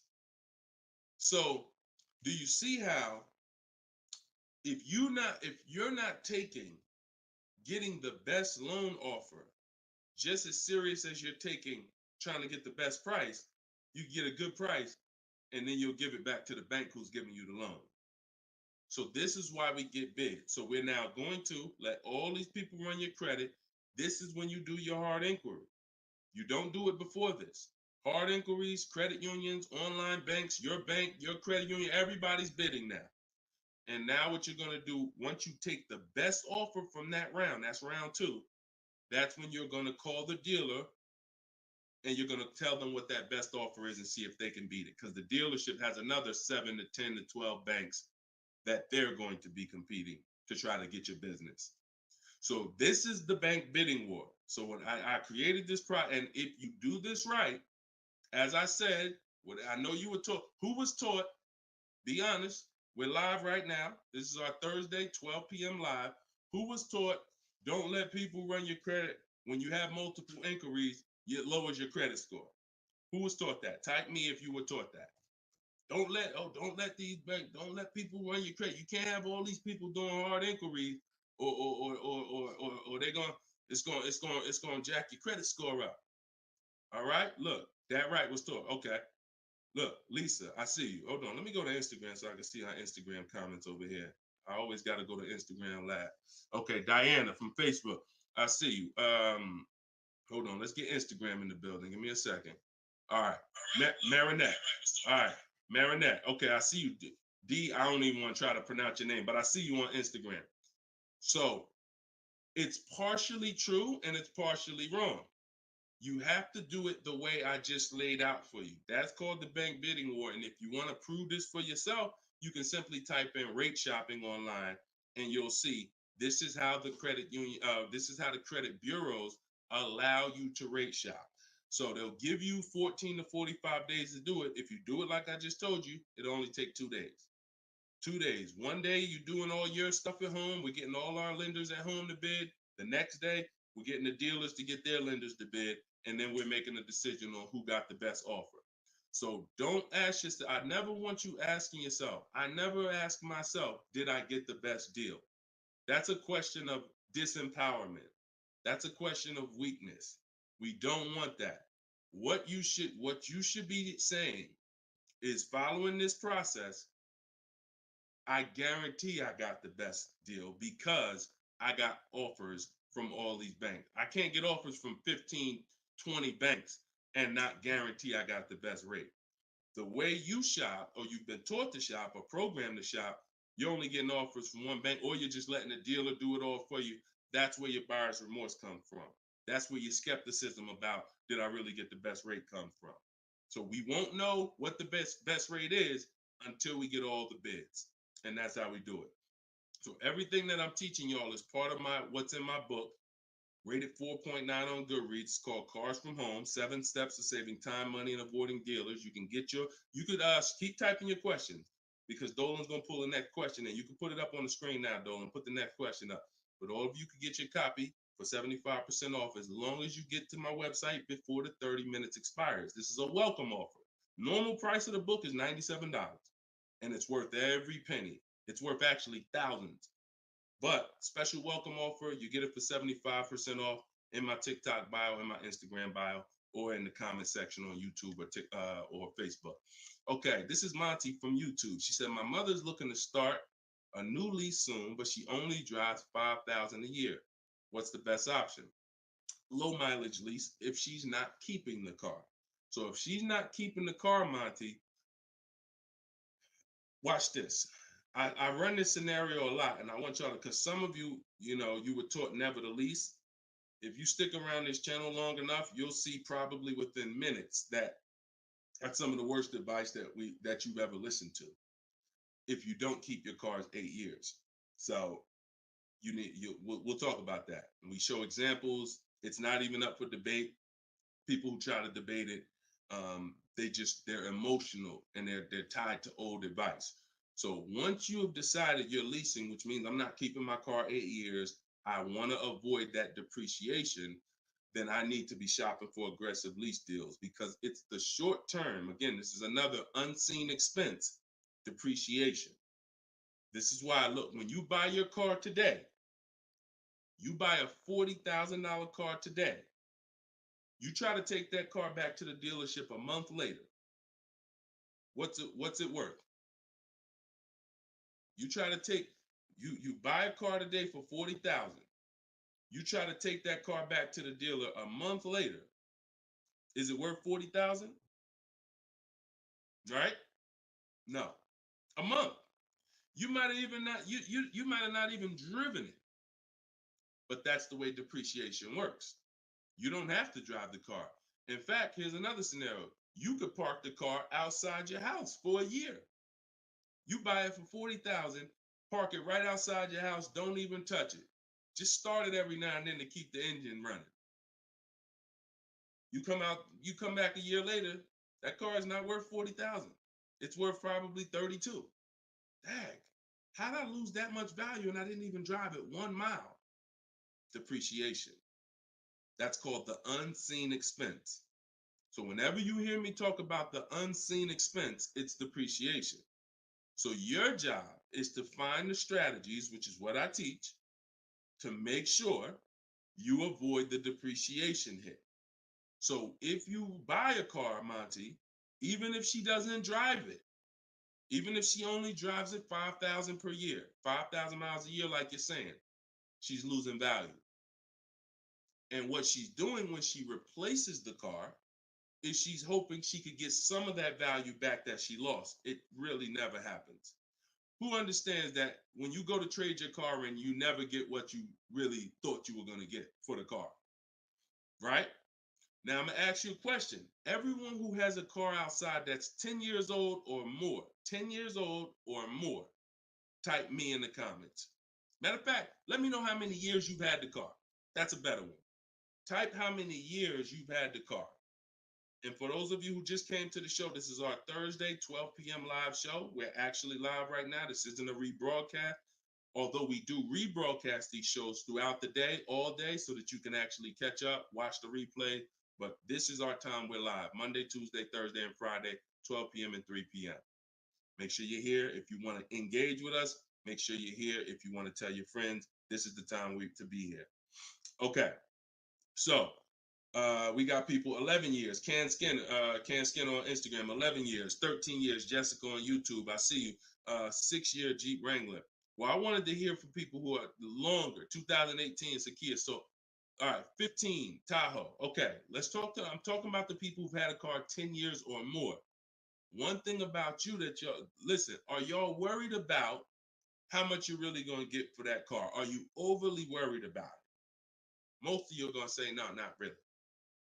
It's worth a couple thousand, but you've used most of the value. You understand that? Look, Big Meek said I got 08 4Runner on TikTok. So we understand when you have kept your car long term, I'm not concerned with resale value much, because my whole goal with having this car was to use up most of the value. So that's what you do if you're a buyer. If you're not going to get to this level, this is what I'm telling you. that you are now losing because the depreciation of your car is the highest in the first 5-6 years. So in order for you to win, you have to keep that car, what I call the 8-year rule. 8 years, that's when the depreciation starts to level out, where you're not losing value like this. And so regardless of how much you're driving, that's not the key. That's not the key. Monty's mom is driving 5,000 miles a year. Who's a high mileage driver driving more than 18,000 miles a year, type HM? I want you to know, I want to cover all the bases for this question here. Oh, what doesn't matter whether you're a high mileage driver, low mileage driver, it has nothing to do with how much you drive, because that's not what's killing you. It's the depreciation based on the time you have owned the vehicle.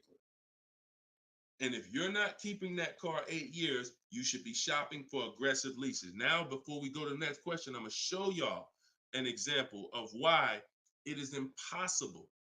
Yes, impossible. No way, shape, form, fashion. You can get a great deal if you purchase, but you should have leased. Okay? Let's use this scenario. Let's use Frina. Let's use Frina as an example. So Zafrina, she picks up, and you can see this date. She's recent. This is just, not too long ago. So Frina gets a $65,000 Jeep Grand Cherokee. She uses my system. You can see she uses the Cars from Home system, where she gets bids, multiple bids. We get at least 5. So don't look at this price and be like, oh, Deshone, that looks incredible. Yeah, that's because we get this through bidding. You get the best price. That's what we do here. So stick around, you'll understand if you're new to the show. But she's paying $579 a month for a $65,000 Jeep Grand Cherokee. Just so we can, let me level this out for y'all. If she pulls up to someone who decided to purchase because they didn't understand leasing, or they was taught never lease, so they're going to go in, they want that same truck as her. Let's just assume they got a ridiculous, how much is a great discount on this Jeep? I want to use your numbers. Type in the comments, what do you think is a great deal, a great discount? She go in just don't be realistic though. Somebody walk in, she go in and she looking at this $65,000 Jeep. Somebody's going to purchase it though. What would be, because I want to show y'all that even at the best discount that you could name, realistic though, you're still going to lose if you purchase compared to somebody who leased. Go ahead. Throw some numbers out. What's a big discount? Okay, look. All right. I'm going to make up a number because it's like, okay, 600. No, not a payment. Not a payment. I'm talking about, okay. Aux the Pro said 20%. Now, we already know saving 20% off a new car is pretty much never going to happen, right? We can agree. That's usually never going to happen, 20% off the price. Let's see how much 20% is. So 10% would be $6,500. 20% would be $13,000. So let's say they knock $13,000, an impossible discount. Somehow we do something never been done before. They end up getting this car for $53,000. $53,000. Every $5,000 on a loan is how much per month, y'all? Some of you know, some of you seen my videos, some of you been on the show before. Every $5,000 on a loan is about how much per month? $100. Exactly. So let's do this math now. Continuing to drive this point home that there is no way for you to get a great deal when you purchase, but you should have leased. So the same person who just got this unbelievable, never going to happen discount of 20% off a brand new car, $53,000, what's their car payment? $53,000. Car payment's about $1,050 a month. $1,050 a month for 5 years. Let's just say they take another year on the loan. They say instead of a 5-year loan, let's take a 6-year loan. $900 a month for 6 years. Freena's paying $579. Is that sinking in? Type $ if that's sinking in. that, whoa, you telling me, Deshone, the same price that this person just got, and she got a ridiculous lease on it, she's paying $579 a month. Even if a person got an never gonna happen discount. I literally just took what my man here on Instagram threw out, and he knew he was throwing out something crazy by saying 20%. Even with the 20%, payments $500 a month more than Freener got leasing it. Now let's do one more scenario here. One more. See, all of this is what I'm teaching. This is in my book. This is why the book is 4.9. Goodreads.com. Thank you to everybody who's reviewed the book, Cars from Home, 7 Steps to Saving Time, Money, and Avoiding Dealerships. One more scenario. Let's throw a used car in here. So we already looked at Freener's deal, brand new, great lease. Second, brand new, never gonna happen discount. Now let's throw a used one in there. Let's say somebody says, you know what? I'm looking for hold on, I want to put that back up, Dolan. Let's keep that up, because we're talking about this scenario. So please put Freener's deal back up on the screen, Dolan. Matter of fact, here, I got it right in front of me. All right. So we got third scenario here. Somebody now is saying, all right, I'm gonna find that truck used though. So instead of 65, good price on a used one. Let's say we find one that's like 40% off, 3 years old. Again, I'm using extremes to show y'all. So some of you are like, Deshone, if you're using extremes and it's this different, dang, I've been overpaying by not understanding leasing. Yep. I wish I had Dave Ramsey here. I wish we could get Dave Ramsey on the show.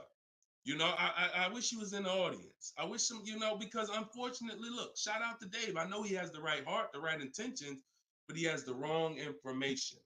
He's what I call confidently incorrect. That means dangerous. You're dangerous. When you're confident and incorrect, you're dangerous to yourself and others. So now, used car, somebody gets this car, they knock 40% off the price, and they get one for like $40,000, $65,000 truck.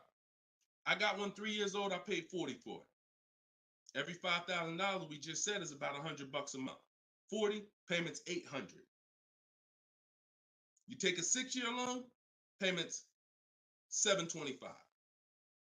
On a used one, we're no longer even talking apples to apples with the vehicle.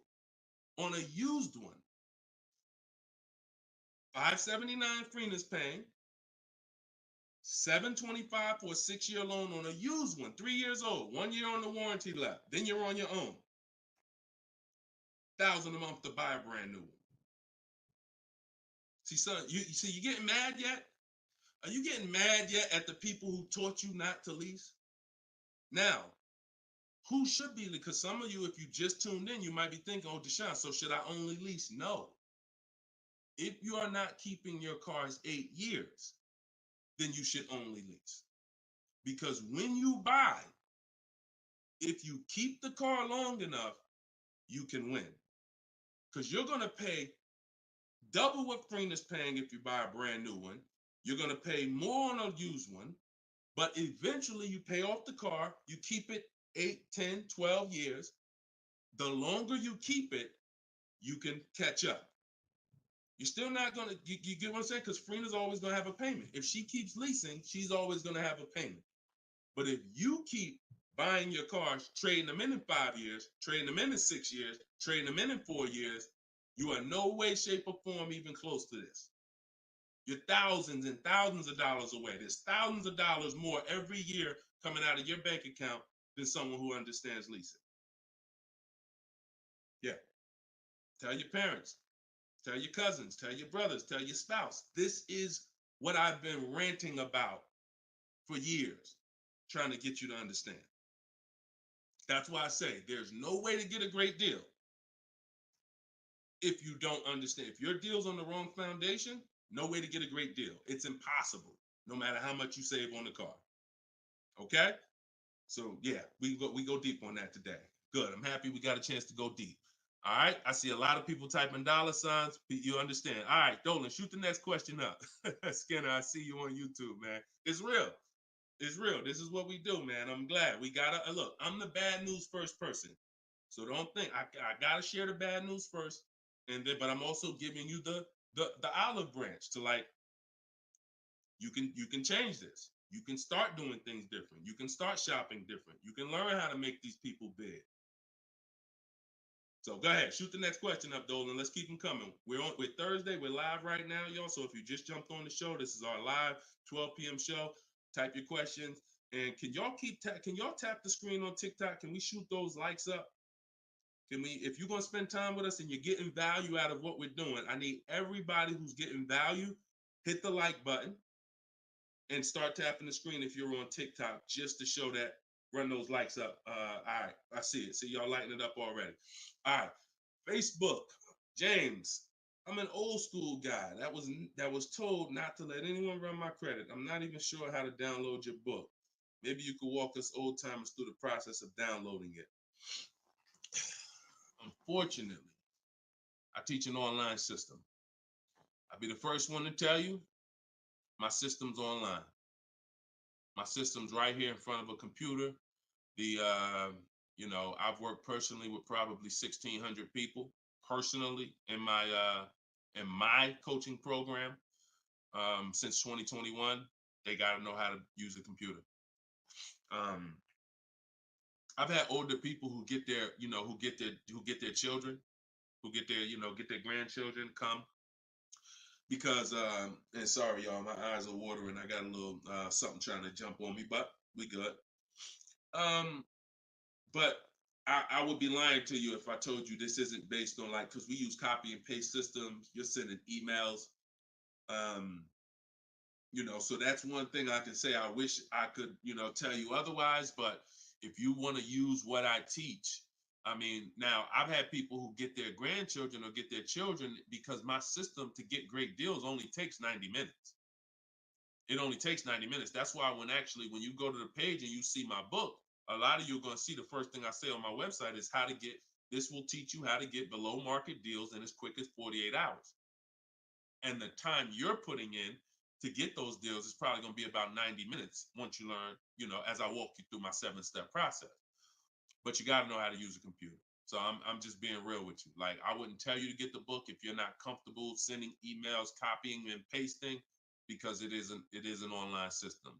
So I would tell you, call one of your family members who's computer savvy. Tell them, hey, get this book, work this for me, help granddad out, help dad out. And not only are you helping yourself, but they'll now have a skill so that they can learn, so that they're now making dealers bid and they're at home. That's just me being as honest as possible with you. All right. Great question, though. Great concern. Skinner, what's up, my man? Skinner from YouTube. Deshone, what are the bank necessarily looking for different from what the dealership is? Banks want to lend. So think about where you're at right now. Skinner from YouTube just asked, so what is the banks necessarily looking for different than the dealerships? Banks, there's more banks around us that would want to lend us money to buy a car than we know about. So wherever your zip code is, the reason why I want you using the bank bidding war, which I laid out at the beginning of the show, if you just jumped on, you want to go to YouTube, you want to watch the beginning of episode 6, and I break down the bank bidding war. If you don't have my book, if you have my book, then you know the bank bidding war. Now, it's about letting the people who want to bid, because the dealers, here's the difference. It's your positioning. When a dealer knows you don't have any leverage, you haven't shopped bank offers, you're basically waiting for them to tell you what their bank said. Here's usually the conversation. What is the most interest? What is the highest rate you think they'll take? What is the highest rate that we can actually get them? And it might be 6.2, but at 6.2, we make some nice money on the loan. But that's not the best I could do. But I'm not going to give them the best I could do, because what sense does that make? I'm going to give you the most you're willing to pay. So if I go out and say, look, we got you 6.2, your payment's this. If you don't fight them, then that's what's going to happen. But when you have offers, now what you're doing is calling them and saying, look, I got 5.79 from my credit union, or 5.79 from this online bank. If you could beat it, then I'll give you the business. Not only does this make for a good relationship because you're giving them the opportunity versus saying, oh, I'm not letting you get the opportunity. This person has 7, 10 banks. You give them an opportunity, and this is how you guarantee the best rate. So it's not about they're looking for anything different. It's about positioning yourself so that the dealer is now trying to beat the rate you got versus what I just laid out 60 seconds ago when you don't have a rate in the conversation they're having. Leverage. Leverage. All right, that's the difference. One gives you major leverage to guarantee you're getting the best offer. One, you have no leverage, and so there's no guarantee. And you'll always drive wondering, man, could I have gotten a lower interest rate? That'll always be in the back of your mind. So we want to eliminate that. All right, great question, Skinner. Go ahead, Dolan. Next one. I don't see too many questions coming in on Instagram. Instagram, where y'all at with your questions today? We getting questions from TikTok. I see a lot of them. Let's go. Oh, there's one. Okay, Body by Michelle. When buying a luxury car with cash, when should I let the salesperson know? Okay. The process of what we teach doesn't change doesn't matter what you're buying.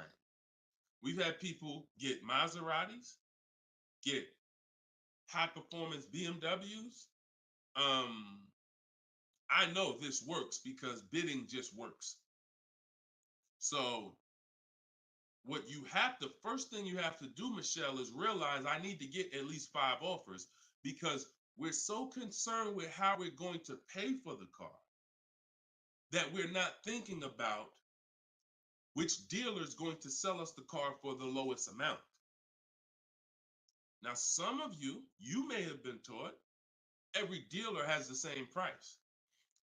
I got this clue when people started saying things like Nissan doesn't have good deals. Hyundai, the deal on the Hyundais right now are terrible. That's either coming from 2 things, and they're both wrong, that I want you to stop today. Looking at advertisements, commercials, because some people say, Deshone, I look at that, the commercial says that, I got to put down $4,000 if I want to lease that vehicle. That's an advertisement. It's not a deal. It's a custom thing they put together that they want to present to the public. It's not a deal. When you look at what I just showed you with Frina, when you look at Danielle's lease on her Audi A3. She's paying $550 a month, $44,000 Audi A3. She only put her first look. This is her words. Due to circumstances out of my control, I had to lease something quickly. So my program, I told you, as quick as 48 hours, you can get below market deals. This doesn't take days and days and weeks.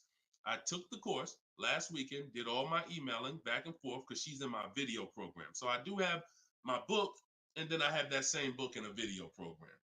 You pick. Now, finalized the deal on Sunday, was finally able to pick it up. This is the details. $550 a month, first payment down. Included maintenance, gap insurance, all fees, taxes, registration, 12,000 miles per year. MSRP was $44,000. If we saw a commercial, or if we went on Audi's website right now, that is not what they're advertising for that car's lease. They're probably advertising $479 a month with $3,700 due at signing, plus tax and fees, which would end up, if you wanted to get to this payment, you probably need $5-6 grand up front. That, I'm telling you, stop looking at commercials. Those are not deals. We don't look at commercials to dictate what the deal's going to be. Nothing that I'm ever going to show y'all that people are getting learning from me is ever going to match a commercial. Second thing that people might be looking at when it comes to what they deem they can get for a car is going into one dealer. That's it. Going to one dealer. What's the price? Oh, wow, that seems high. That's higher than I thought it was going to be. And leaving saying, oh, man, Nissan don't got no good deals this month. No, that Nissan dealer doesn't have good deals.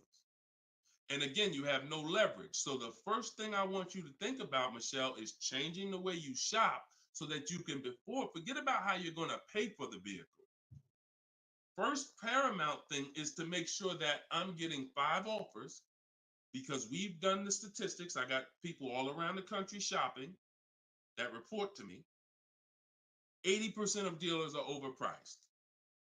I'm telling you numbers that I don't want you to ever forget. 80%. That means out of 100 dealers, 80 are overpriced. 20 are the great prices.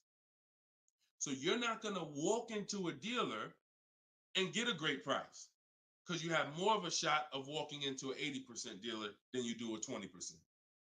So you stay at home. You could do it my way, which is in my book, totally online. You use my scripts, use my templates, they're copy and paste. Or if you want to do it your way, you can call around and get several quotes. But you need to get at least 5, because you're going to be amazed how different the quotes are. One dealer's charging $550, another dealer's charging this, another dealer's charging this. Hey, that's a $5,000 difference. That's the way it should be. That's the way it should be. Okay? So that's what you focus on, Michelle. Forget it. If you're going to pay cash, keep that in the background. People walk into a dealership all the time. You see it on internet. They make videos about it. Oh, I'm walking in, man, about to get this Lamborghini. Yeah, I want that black one right there. Boom. All right, write him up. Let's get him out of here as fast as possible before he realizes what he needs to ask. Okay, and he don't want to look like he's negotiating. You're going to overpay all the time. People celebrate the cars, but they overpaying for them. So don't focus on how I'm getting the car. Focus on, let me get these offers so I can make sure I get the best price. Once I get the best price, here's the cash. Okay? Great question. Shoot the next one up, Dolan. We're live, y'all. This is our Thursday, 12 p.m. show. We'll be live for about an hour. So we're going to try to get through as many questions as possible, but I don't like to give short answers. And for those of you who like to shine, I want all the answers in one spot. That's in my new book. It's a digital book. It's called Cars from Home, 7 Steps to Saving Time, Money, and Avoiding Dealers. And you can get yours, have everything I teach in one spot. If you get the 75% off price, it's $24. It'll be in your inbox in 5 minutes. You can get it in my TikTok bio. You can get it in my Instagram bio, or on Facebook, YouTube. We got a link in the comment section for you that you can get your copy at 75% off. But it's only for 30 minutes. Once the timer expires, it does go back up to the $97 price. Okay, YouTube, Hanako. Sorry, hold on. Eyes water, I'm sorry. All right, YouTube, Hanako. What if you guess incorrectly on what your yearly mileage will be for a lease? Can you renegotiate your lease if you will go over the mileage? So some brands will let you buy mileage before the lease ends.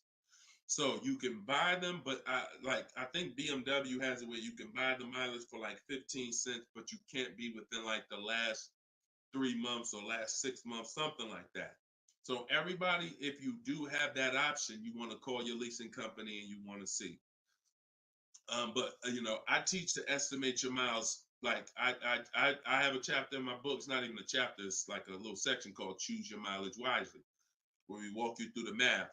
Now, sometimes lifestyle changes. You were working 10 miles from home. Now you're working 30 miles from home. That's understandable. What I like to do is we always do an equity assessment. Who has a lease, but you didn't know you could sell leases? Type of question mark.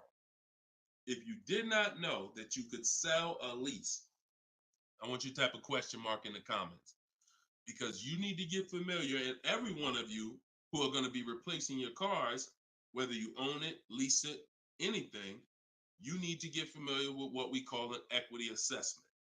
Yep, I see a lot of you. So a ton of you have leased cars and you didn't know that you can sell leases. So imagine how much that's cost you so far. Again, I'm the bad news first person. If you dropped off a car without seeing if there was any equity, then you certainly, I mean, there's no guarantee, especially, but if you dropped off a car 2020, 2021, 2022, oh, you most certainly, there's a good chance you had equity because everyone did. And it was to the tune of, 5,000, 7,000, 10,000. If you had a truck, some of these trucks, $10,000, $12,000 checks people were getting. Now those big checks are over because that was a limited inventory thing where resale values were so high. Almost everyone had equity. But you need to make sure you're not leaving 1,000, 2,000, 3,000 on the table in this market. In a normal market, we always do an equity assessment. So if you're going over your miles, you want to do an equity assessment to see if you can sell it. Because if you sell it, you're out of it, and you can just go lease a new vehicle. But so the equity assessment is you call your bank, you get your payoff. You go, once you have your payoff, you want to ask them. It's only for leases. The second question is only for leases. Do I have a third party restriction? If they say yes, you just need to make a note of that. If you don't have a third party restriction, and there's several brands that don't, Chase, Toyota, Mazda, there's still a couple leases out there that don't have third party restrictions, then you're going to go and you can sell to any of the online bidders, highest bidders. You get all these offers. And look, let me be clear on when you should be doing this. Before you ever think about shopping for a car, you gotta take care of your equity. You shouldn't be shopping for a car and then saying, all right, now let me check and see what equity I got. Because now if you don't, you need to know that up front, because if you have $3,000, $4,000 of equity, that matters going into your budget. Maybe you want to apply it to your next deal. Maybe you want to put it in your bank account, but you need to know about it early. That's why it's the second step in my system. I got 7 steps. Equity assessment is the second step. As soon as you think about getting a new car, your first question should be buy or lease. Should I buy or lease? That means, am I keeping the car 8 years or not? And then the second thing is equity assessment, because that's going to tell you your positioning with your current car. So once you get your payoff, you go to the Carvana, CarMax, Driveway, and you look, you do what you want. I would not suggest you be lazy in this. This takes 20, 25 minutes, and this is your money. So you go to those websites, CarMax, Carvana, Driveway, Kelly's Blue Book Instant Cash Offer, hold on, AutoNation Sell My Car, and Car Google Sell My Car. 6 offers. 6 cash offers, and that's going to tell you your equity position. That's once you know that, because some of you are going to do that and find out you got negative equity. Now you have to plan accordingly. Some of you are going to do that and find out you got 4,000 of equity. Now you got to plan accordingly. Some of you in leases are going to do that and find out you have no equity, in which case, okay, I just need to wait until my lease is up. I can't get out early. But so the equity assessment tells you how you can move to the next step. Okay? So that's what you focus on. That's what you focus on at this particular step. Okay? Go ahead, shoot the next question up, Dolan. All right, we're getting a lot more. I'm gonna try to get through. I'm gonna try to go faster, but go ahead, shoot the next one up, Dolan. This one's Instagram. That's my man that I said I didn't want to butcher your name. Might even be a woman, so I'm not even gonna try to pronounce the name. But my lease is up in 6 months. I would like to lease again. Is my current lease gonna hurt me when trading it in? Equity assessment. I'm glad you asked that. Equity assessment. That's the game. That's the game. See, those are the questions that gets answered with the equity assessment. Is my lease going to hurt me or help me? Do the equity assessment, and you'll know. Now, if you have a third-party restriction, then we can't sell direct to these online buyers. We have to sell to a local car dealer of the same brand. So I have a script in my book where I walk you through talking to used car managers so that you can actually sell your car locally to them. You're selling a 2 or 3 year old car, usually good mileage for most. We need to sell that car to a local used car dealer, but we are still getting bids. We're not walking in. This is what a lot of people did. You may have did it. Man, I got a third party restriction. I'm gonna just walk into the dealer. hey, yeah, look, I know I got equity. You don't realize how you're making it hard for someone to even help you because you don't know how much equity you got, and now you're coming in and you're not really saying what you know. When you're at home and you're talking to managers, you're talking to people and getting offers for that car, you can speak intelligently. And we only talk to used car managers in those cases. But that's only if you have a third party restriction, because some people, another thing they were doing is buying their cars and then turning around and reselling them. Reason I never do that is because, and nobody who's listened to me, even throughout the pandemic, I don't think we had one person do that, is because when you buy, you pay taxes, you pay fees. So yeah, if I had 5,000 in equity and then I buy the car and resell it and then I pay 4,000 in taxes and fees, by the time the title gets to me and all of that, I might break even. When we sell direct to a used car manager, a local dealership, we don't pay those fees. So although they might not pay, they're not going to pay as much as CarMax, Driveway, and any of these online bidders, we still get offers from them because we don't have to. They're not going to pay those fees. We're not. Those fees aren't going to come out of our profit. Okay. Equity assessment. Again, D. I'm gonna just call you D. Go ahead. Next question, Dolan. Exactly. Exactly. Auto advisor. Equity assessment. How'd you come up with the auto advisor? That's so funny. I'm just not used to seeing, I'm not used to seeing anything that says the auto advisor unless it's there's a lot of Deshone the Auto Advisor accounts going around inboxing people to buy crypto. I don't do anything but car education. So if it ain't about Cars from Home, my book, if it ain't about Cars from Home, my video library, it ain't about my coaching program, then it is not me. Stephanie from TikTok. So you can ask any lender, even if they don't work with them directly at the dealership? Absolutely. These people lend money. They don't care about selling you a car. People that lend money want to give you a loan. Good question. Absolutely. Go ahead. Shoot the next one up, Dola. All right.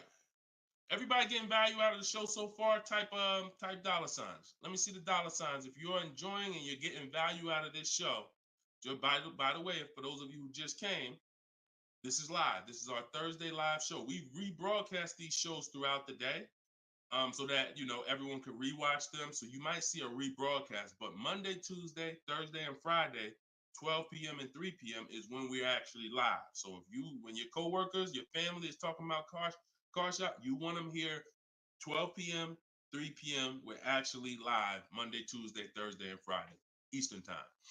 All right. This one's from Instagram.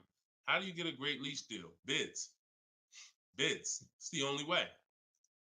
Because all right, so I'm gonna give you an example of how not getting bids will actually deceive you, and you could possibly think you got a great lease deal. So this is Charles. He got a Palisade. Palisade is probably one of the top 5. Definitely throughout the pandemic, it was probably top 5 most popular, SUVs. People were overpaying, and I don't want to, I don't, you might have one. And unfortunately, a lot of people overpaid for these, and they're still overpaying for them. So he reached out to 3,500 dealers. Now he used my system. So this probably took him about 25 minutes. I have something in my book. My strategy is called the 25 to 5. What that is we're connecting with 25 dealers online. And our goal is to get 5 offers. Because if you want to show earlier, I told you 80% of dealers are overpriced. So we're going to get 5 offers, and they're going to be about $150 to $200 apart minimum. Your best offer when you get bids is going to be about $150 per month to $200 a month cheaper. Now, if you're purchasing, hold on.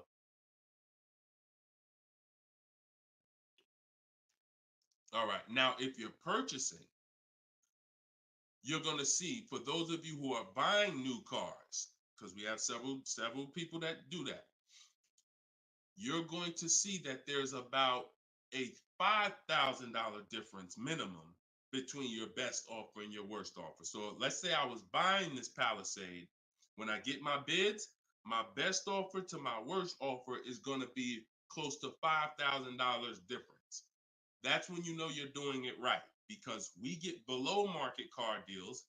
Some people get market value car deals. Some people pay above market value car deals. Depends on the skills they have. So he got bids. He did this, used my system. Took him probably 30 minutes to reach out to 35 dealers, maybe 25 minutes, and he got 10 quotes. Offers range from 1.23 to 1.66. Now, that's what that's what I'm telling you. The 1.26 lease that he ended up getting a 1.23 because we always send a counter offer. I have a calculator in my book where you put it in. We must send a calculator. We must send a calculator. We must send a counter offer. So he ended up closing the deal at 1.23, all online. Never spoke to the dealer until he was ready to lock up the deal. But see the difference, 1.23 to 1.66. That means he's looking at offers. His best offer was $597 on a $48,000 Hyundai Palisade. His worst offer at 1.66, that same 1.66 divided into 48,500. Hold on. 1.66 times 48,500 would be about 700, 900, call it $800. So he's getting offers. That's when you know you've done it right. So to answer your question, Tobo, how do you get great lease deals? Bids. It's the only way. It's the only way. So his best offer is $597. The worst offer he saw out of all of them, he got 10 of them, was $800. Same vehicle. 80% of dealers are overpriced. Okay? Must get bids if you want to get deals like this. Only way. All right?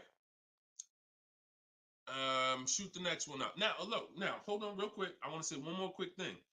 Until you get bids and you have enough bids, you might think you got the best deal, but you just don't know what the best deal is. See, you're going off your gut. If you're going off your gut, look at Kimberly.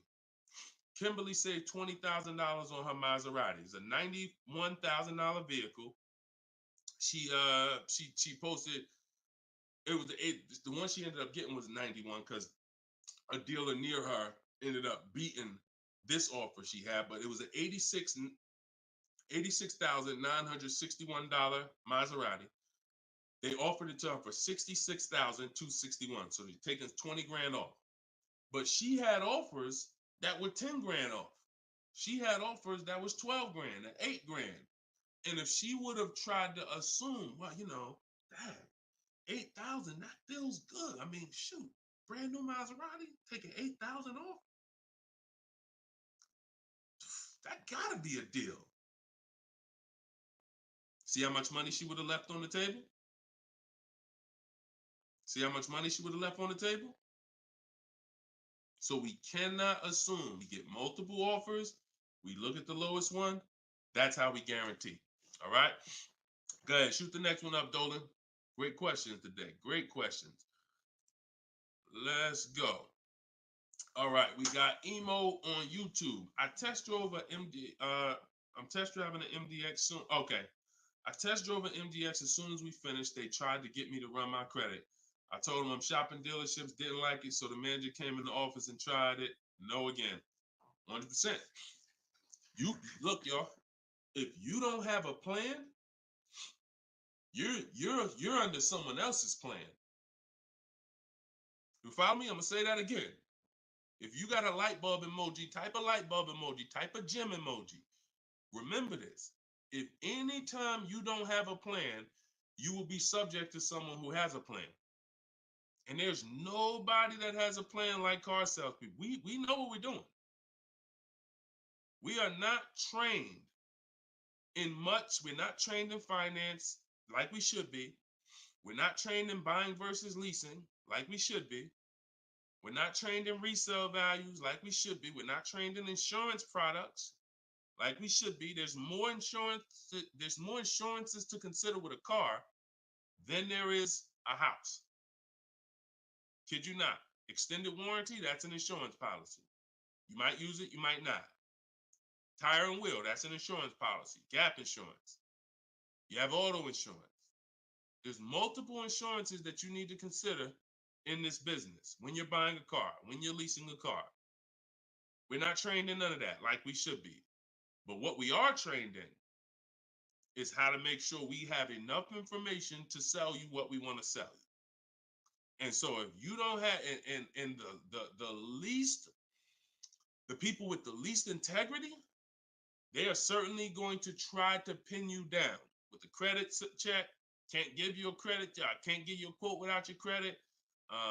Come in. I need you to be here.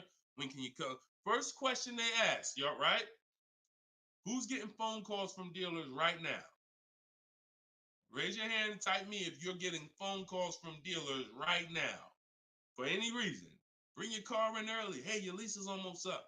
Hey, I saw that we can get you in a new car. We can keep your payment the same. Look, nobody's business. If you're getting phone calls from dealers right now, type me in the comment. Look, Skinner said they blowing me up. So understand the reason why they're doing that is because they want to pin you down. It's just come on in. When can you come in? When I can come in, I get you to talk. Numbers in here, it means you're pinned down.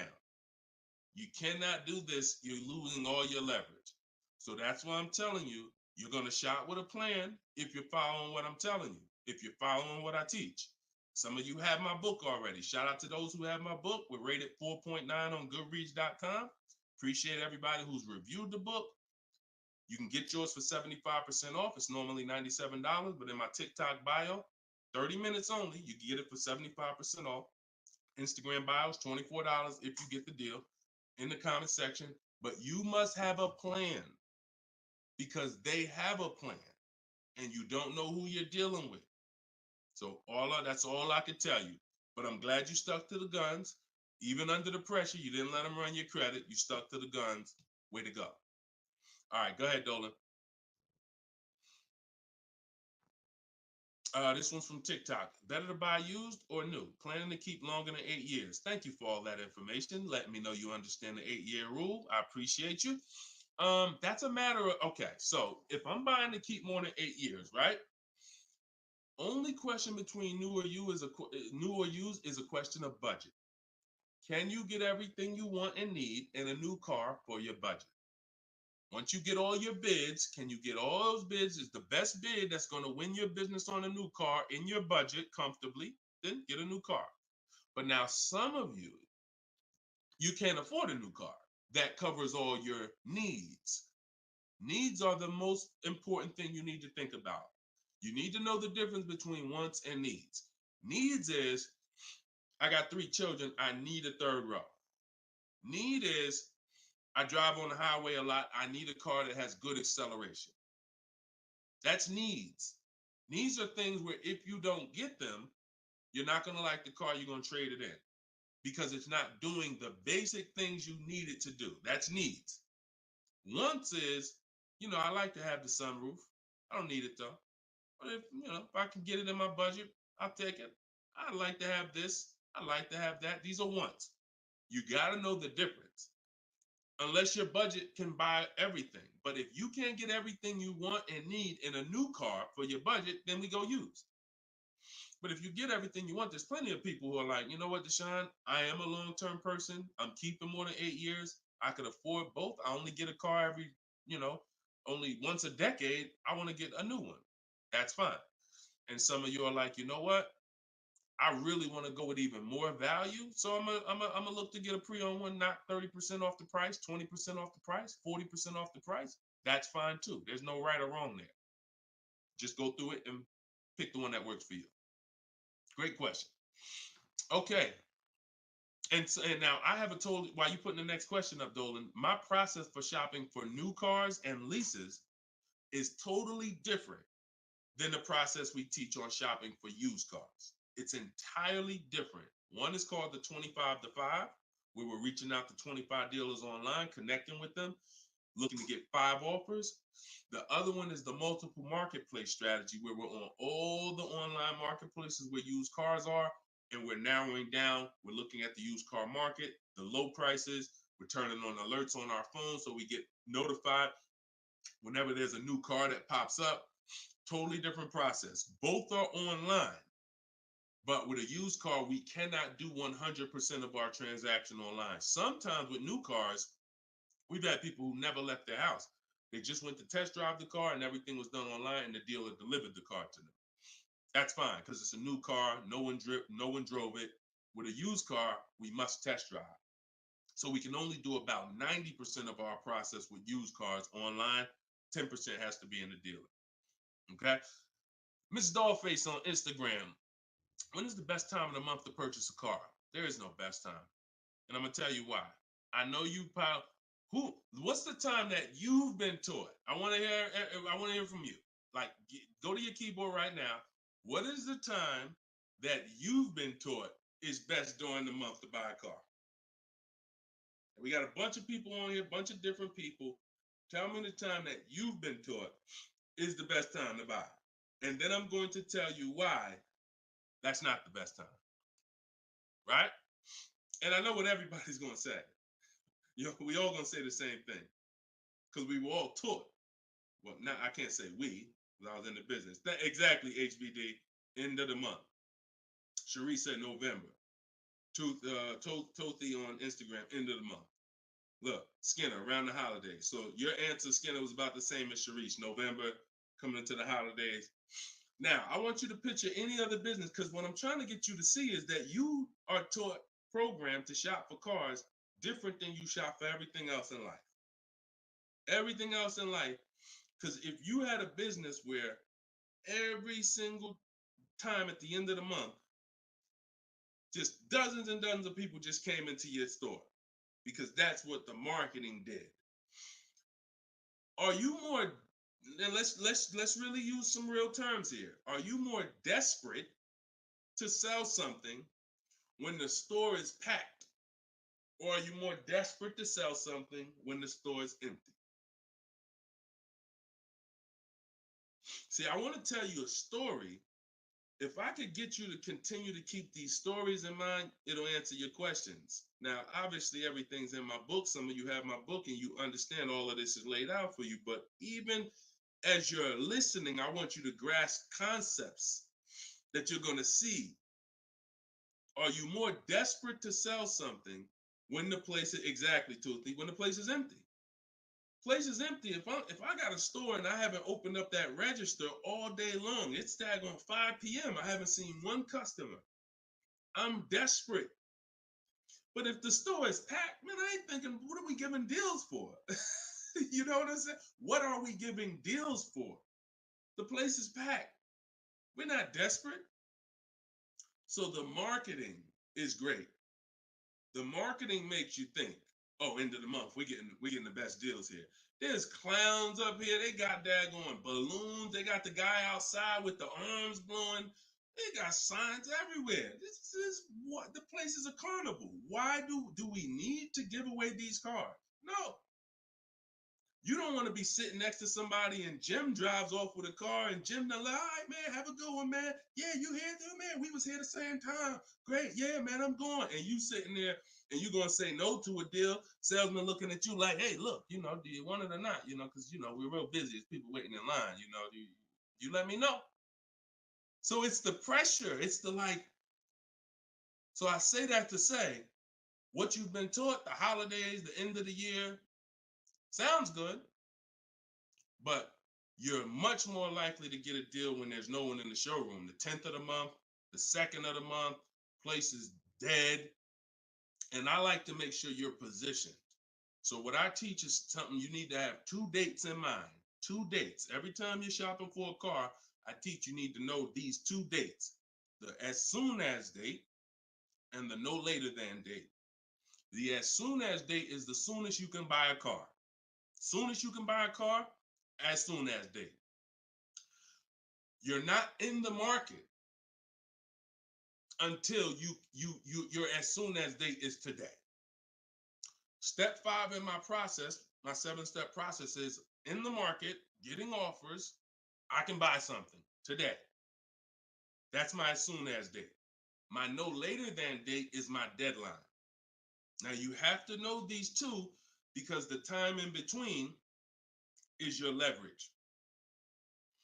So let's just say my as soon as date is today. I can start looking at offers. But my no later than date, I got 2 months. 2 months. I need to have a car by this time, 2 months from now. That's my deadline. I got all that time in between to say no. I got all that time in between. Now, when I'm contacting dealers, when I'm looking at inventory, I can look at trends. I can see are the prices dropping.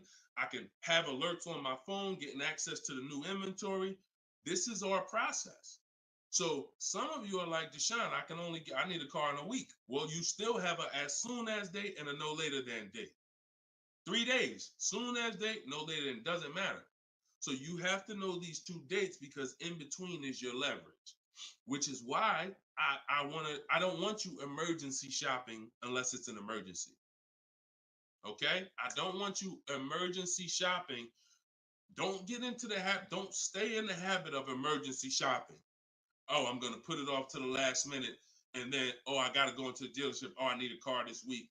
All of that is working against you. Now, if you can still get, in fact, when you go to my website for my book, you'll see it says below market deals in as quick as 48 hours.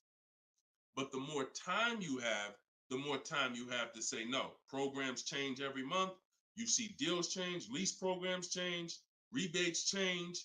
And so when you have inventory changes, so if you're looking for a black or blue car, all these dealers don't have one right now, but they got one coming next month. You can, that's fair game for you because you have time. So these are all the benefits of getting in the market 3 months early and learning how to look at the deals. If there's a great deal now, we jump on it. If there's not, okay, I'll look next month. And that's what I did when I got my mother's lease on her Mazda CX-5. October, I was looking at the deals. I didn't like them. Got all my offers. I said I didn't like them.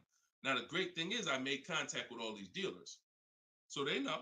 Now I'm following up next month. Hey, just checking in. How's the deals looking for this month? November, didn't like them.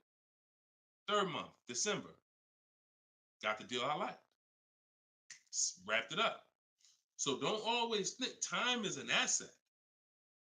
Time is an asset. Now, if it's an emergency, that's fine. We got to get a below market deal. We only got a week to do it. That's fine. You better have a strategy. But if you have the luxury of time, we use that to our advantage. So I wouldn't say there's a best time of the month to purchase a car. But if you're in the market and you're positioned, here's another thing you're positioned for. Every now and then we come into the dealership. When I was at Mercedes, when I was with General Motors, it happens all the time throughout the year. It could happen on the 10th of the month. It could happen on the 12th of the month. It could happen on the 8th. We don't know when this is going to happen, but this is the conversation I'm about to give you a behind the scenes look of exactly what happens and why I want you to be positioned. We come in, they look at the numbers on the board. Sales manager looks and says, man, we got 20 cars sold for the month. We are way behind our objective. All right, listen, call everybody anybody you got, anybody that's real, anybody that's a real buyer, call them. We're not turning down any serious offer today. You want to be the person that's positioned. Hey, Jackie, and they're usually emailing us because we don't talk to, nothing that we do requires talking to salespeople. So they be email, hey Jackie, hey, it's Ray over at such and such. Were you still looking for that car? Have you found it yet? No, okay, I know the quote I gave you before was $550. I know you wanted to be here, but my manager said, listen, we'll take any offer today. We really want to move a car. See, you were taught that only happens at the end of the month. It doesn't. You got to be positioned. You got to be positioned. And so that's the luxury of time. So this is what it is, y'all. I want you shopping with a strategy.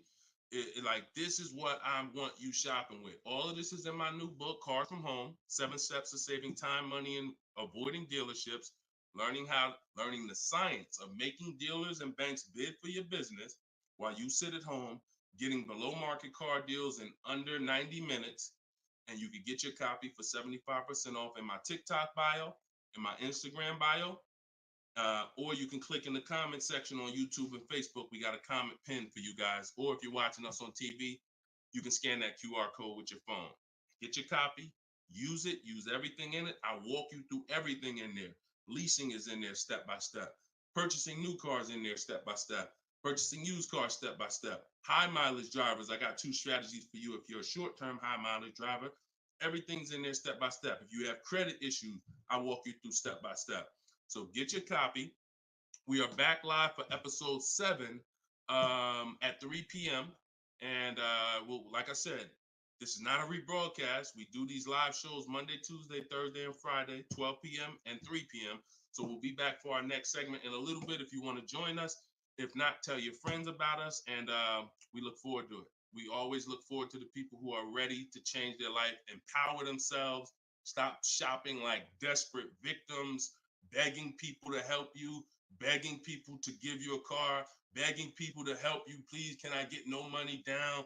Going in with wrong information. Down payments are illegal. All of this stuff that is just totally terrible. It's no other way to put it. It's just terrible. I want y'all shopping different. I want you empowered. I want you in control. I want you leaving a dealership guaranteeing I got the best price. Sending me email, Deshone, look at this deal I just got. I got all these offers. Look at this used car I just got. I got 40% off the brand new price. That's what I want you emailing me. Empowered, and that's what we're going to get to. God bless y'all. I see y'all on the next segment. Shout out to everybody that joined.